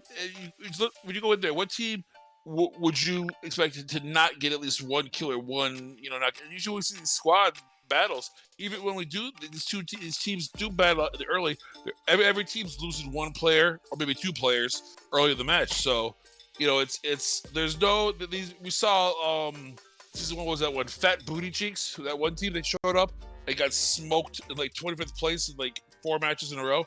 We're not seeing those types of teams come in here just 4 buddies just want to show up and try. I mean, every team in here is really good, at least is respected, and to not really just embarrass themselves and just do nothing. So, like there are no teams in here, and I think this is the future of the OUTcast. Is that as this gets more popular and as the prize pools continue to increase, the quality of teams is just going to improve. And so, and we talked about this earlier, and we've talked about this now. This is you ask 100 people what a tier is in PUBG, and you can get 100 different answers. That's what I've noticed. My opinion, Pickford's opinion, nobody else's, is in my definition is a tier 3 scrim is when it's open to the public. Any team can join up. A tier 2 scrim is when there's some sort of quality control that invites the team in. Whether it's whatever it is, whatever they decide it is, but if there isn't sort of like mechanism to quality control, that's, in my opinion, is a tier 2. And a tier 1 is when you have people that are either signed professionally to contracts or that are paid to play the game. That's just my definition. People can have other definitions of what they think it is. That's mine. And so I think that if you looked at the quality, I think that right now, if you look at how this script is going, I think the quality of the teams, because we're getting because of the invited teams we have already, plus the quickness for like the other pretty much 10 teams to sign up. I don't think there is no, in my opinion, no better tier 3 scrim than these right here that I have seen, and I'm talking about all of them that I've seen.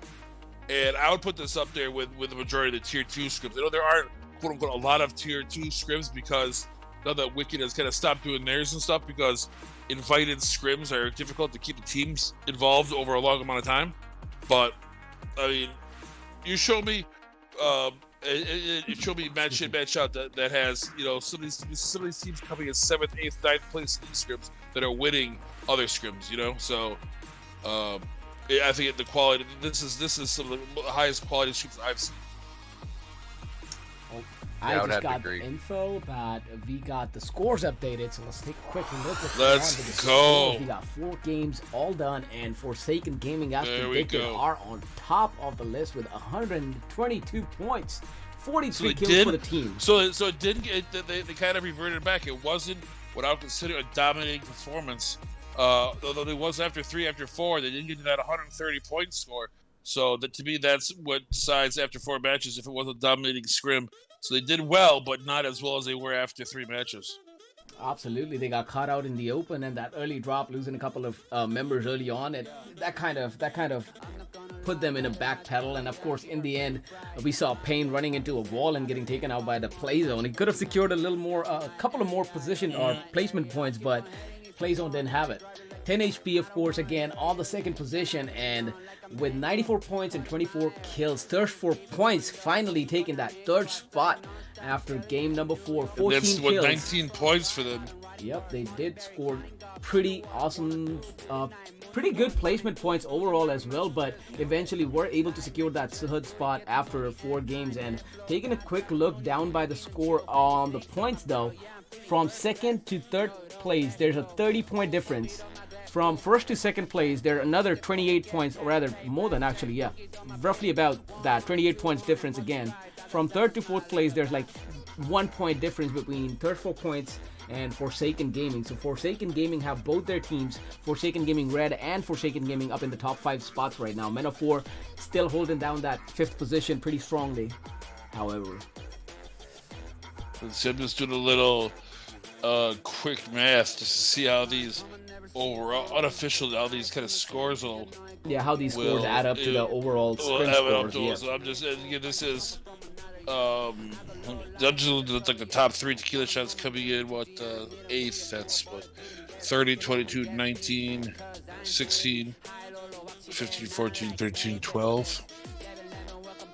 So it looks like, I mean, this is a super unofficial, but it looks like the top 3 teams should stay the same, with SpaceX going from 137 to 151, Tequila Shots going from 117 to 129, but Thirst for Points going from 107 to 126. So only 3 points separating 2nd from 3rd. and what is that? That is 22 points separating first from second. So again, it's getting people get a lot closer. For Sig Gaming, how they do, they keep it first. So they're going to close that gap with.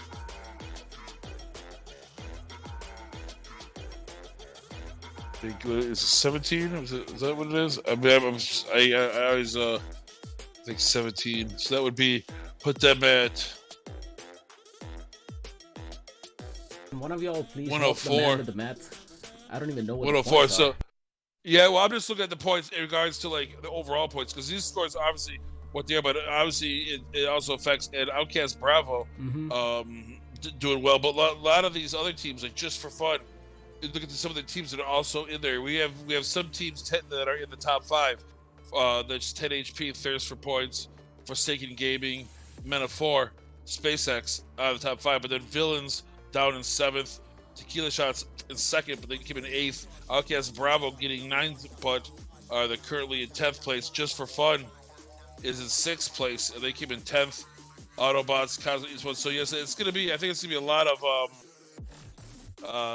contraction in all the stats. I think it's gonna get closer and closer and closer from what we've seen. And I think that also we're gonna have to see how some of these teams are going to. As we get more teams and these scores get kind of expanded, the teams going to be bringing in new players. How they're going to play? What's going to be the story? Because listen, we're only a quarter of the way through. We still have a lot of gameplay to go. There sure is. We're just about starting off week 3 right now, or is it week 4? Yeah, just 3. Yeah, just started week 3. You are right, sir. So we have a lot of games to go with. We have a long ways to go. All right, so I announced the hard start of the giveaway at 12:12 my time. Okay. So it is now closed. Did I win? We don't know yet. I'm just kind of waiting to see if I actually want to hit the button. Do it. You're... Fat boy. Fat Boy won again? There's no way. I mean, okay. I mean, he had a 5.26% chance, which is higher than most. I mean, so he's definitely watching all of the streams and ending his tickets. So this guy, this Fat Boy, this is the second time he's won. This is the second time he's won the Paul Sox. I think the first time he won, well, he's won. I think he won one for the headphones too, didn't he? Maybe that's what it was. He's won one of. I don't know if it was Paul Sox or for the headphones. Right. So. Right. So he had over a 5% chance. So out of 133, he must have put in what 6, 7. So like almost the whole scrim's worth. That seems to be like the magic number. If you can like get around 5%, obviously you have a pretty good chance. So these people that are spending a whole scrim's worth of tickets at a time are the ones that are coming out on top. So the lesson there is watch the. Kudos to him. Kudos to him for getting another win. And he gets whatever he's won, he's cashing in. He's doing what you gotta do. It's how you get those prizes. You know, do whatever way you have to do it. Because you can win prizes. You can win prizes in game, or you can win them in chat. But you know what? A prize is a prize. So be grateful. I have won nothing, but the friendship of my coworkers. Speaking of handsome Ben, is your PFP? Is that you? In your in-game PFP? Oh yeah, that's me. Man, you're a handsome son of a. You're a handsome. That's a thick mustache too, sir. I like a man. I like a man. I like a man with a thick mustache. And if you grow a thick mustache, that's respect. So, kudos, my man. My wife does too. I'm not laughing at that, Mrs. Voodoo. I'm sorry. I apologize. I have nothing but the utmost respect for you. I apologize. Because but that was a little funny. I'm not gonna lie, but that was. I'm sorry. It's alright, man. It's alright. She's alright. She'll be fine. So obviously, she as I'm gonna give you the. My wife is perfect in every way except for her choice in men. She has terrible choice in men. I'm gonna presume that Mrs. Voodoo has the same problem.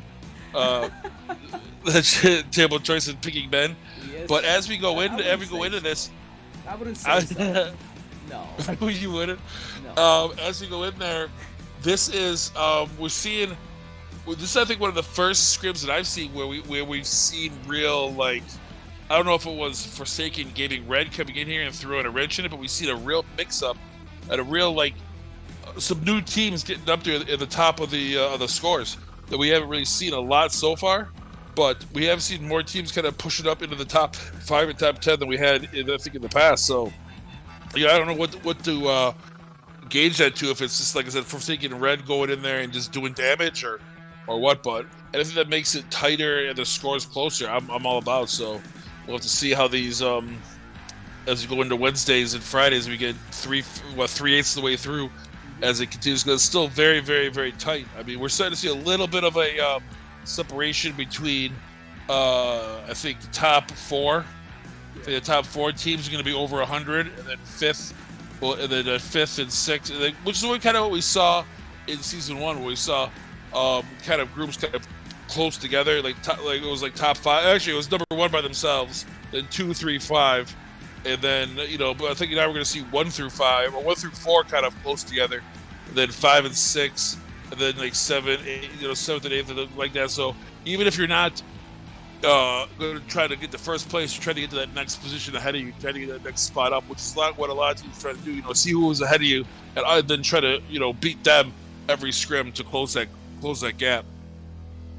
Absolutely. I think you're absolutely right about Forsaken Gaming Red coming in and destroying the lobby. Well, not quite destroying the lobby, but them dropping somewhat semi-hot and taking on some of those top teams as well, and taking them out kind of gave the chance to the other teams that have been trying to get those points accumulated to come on in on those top spots as well, in the first page, as you call it, as well. So yeah, that could be a factor in, but I still don't believe that was the cause of it. It could be a big factor. Well, I think we're also seeing a lot of teams that maybe that have great players, but maybe aren't getting the scores. Like a team that Quack Food didn't get themselves to the top 5, but wiped out Forsaken Gaming in Picado.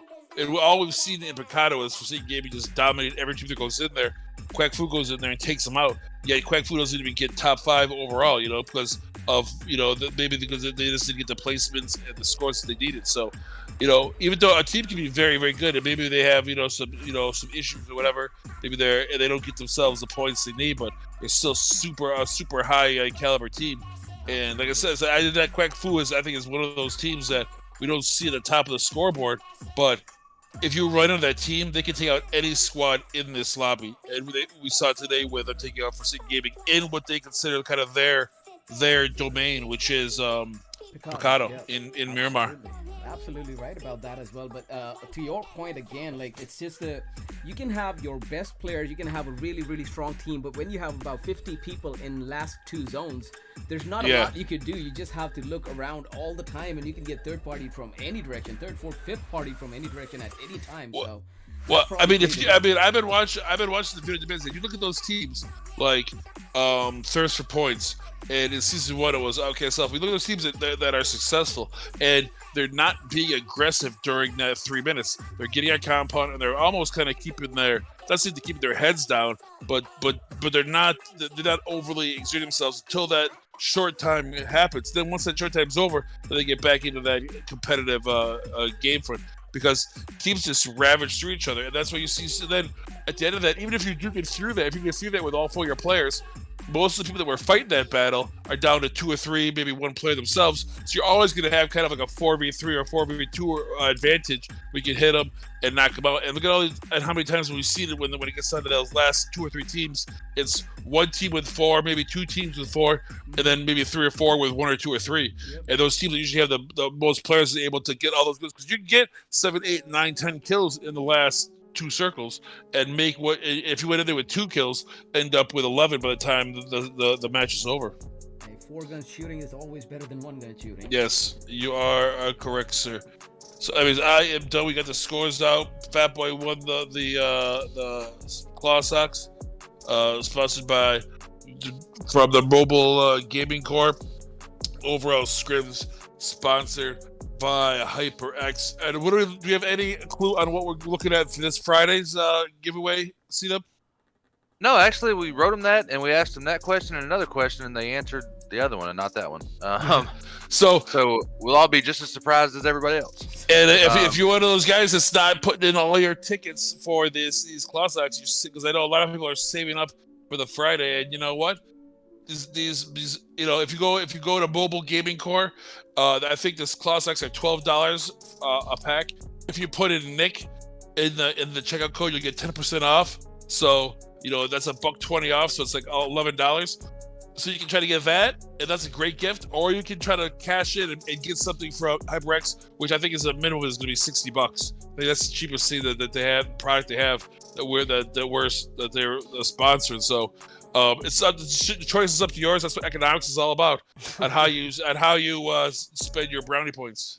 No. But the crazy thing here, this isn't a lesson in economics.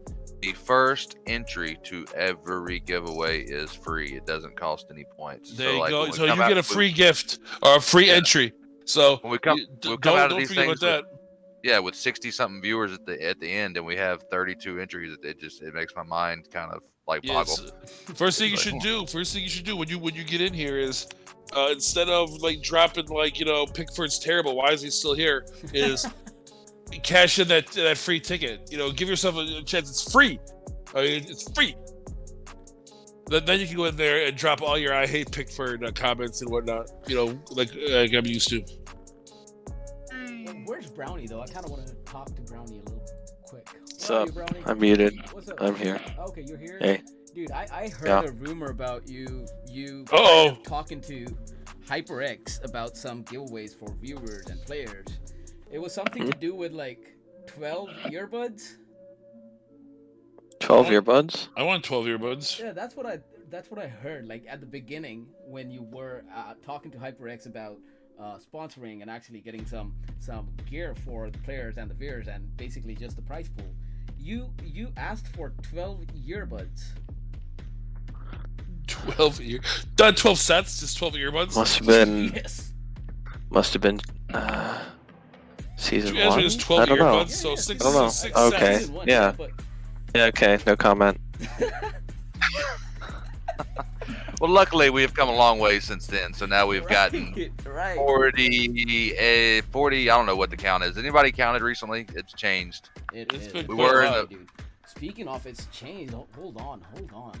Shit, bro. I was. She said.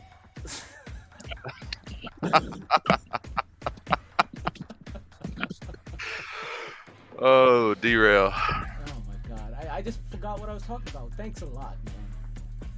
No, I was talking about the giveaway, of course. And dude, I was looking through all the stuff that is going out right now. Oh my god, dude. You got CloudMix headset, you got CloudMix earbuds, you got MGC claw socks, you got Charge Play clutch bases. Bro, it is going off on fire. These things are going off the shelf, and you guys better be on point with those giveaways and getting those tickets in, because these giveaways are gonna keep coming like 3 times a week. So you guys better be on point with that, man. And congratulations. If you guys don't want to trade, if they don't want to trade on their tickets, I'll just take it. If no one wants to do anything, I'll just take it. Yeah, just take it, Pickford, for being the caster. Just take it. That's what you do. So at least 11 more mystery gifts from HyperX. We don't release those until pretty close to time to go. And then I don't know, can somebody help me with the math? However many days we have left, that's how we many. got one, we got two, we got one, and then that's 3. Then 4, so that's 8. At least 9 more sets of claw socks. Oof. So you have enough. At this point, Fatboy's gonna have all his fingers and toes in claw socks. Yeah, we're at the starter week 3 right now, right? Yeah, starter week 3. Yeah. But yeah, so we got at least 12, and then 2. So yeah, we're still rocking on. Plenty of time. So outstanding. So another excellent scrim. I cannot wait. And then I know that everyone's already. I'm already getting DMs like, about season 3. Like, are we gonna have to wait 8 years for season 3? I'm like, dude, we're not even halfway through season 2 yet. But no, I know that from talking to Cena, talking to Brian, that the process to get that moved is gonna be quicker. Obviously, because we're not gonna have Christmas and/or hopefully another COVID surge, and that we'll be able to, because we're already, like I said, we've been planning season 3 already taking in everyone's input, debating, arguing, yelling at each other, what we think is a good idea. But there will be changes, and it'll have, from what I'm seeing in CW, correct me if I'm wrong, more teams, more prizes, more screen time, more streams, more Outcast Media scrims being publicized, just more of everything. It is definitely the plan. So I am excited. As it's getting bigger and bigger and more intricate. I love that too. I love where there's the intricacy to an upcoming season where there's. Because I love it when it matters, no matter what place you're in. And if we start going towards some of these ideas, each match is really going to matter, even if you're not going for prizes, just to keep your spot. So I'll leave it at that. But I'm done. So, well, with that said, of Voodoo, course, like every Monday, it's always wonderful to hang out with you once again.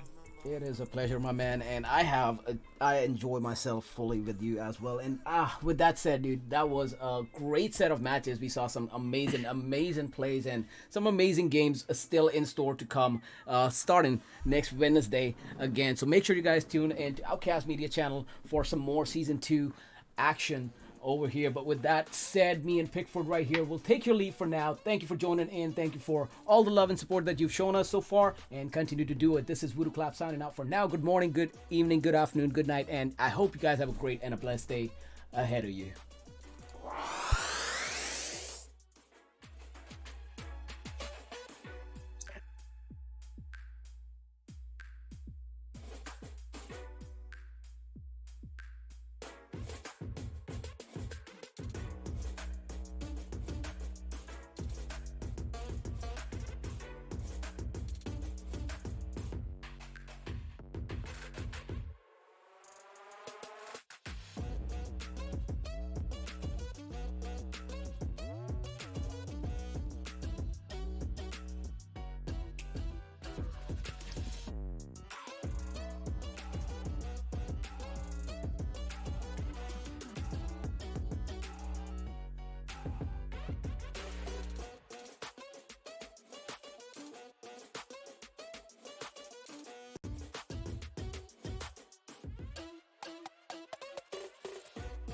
Fair.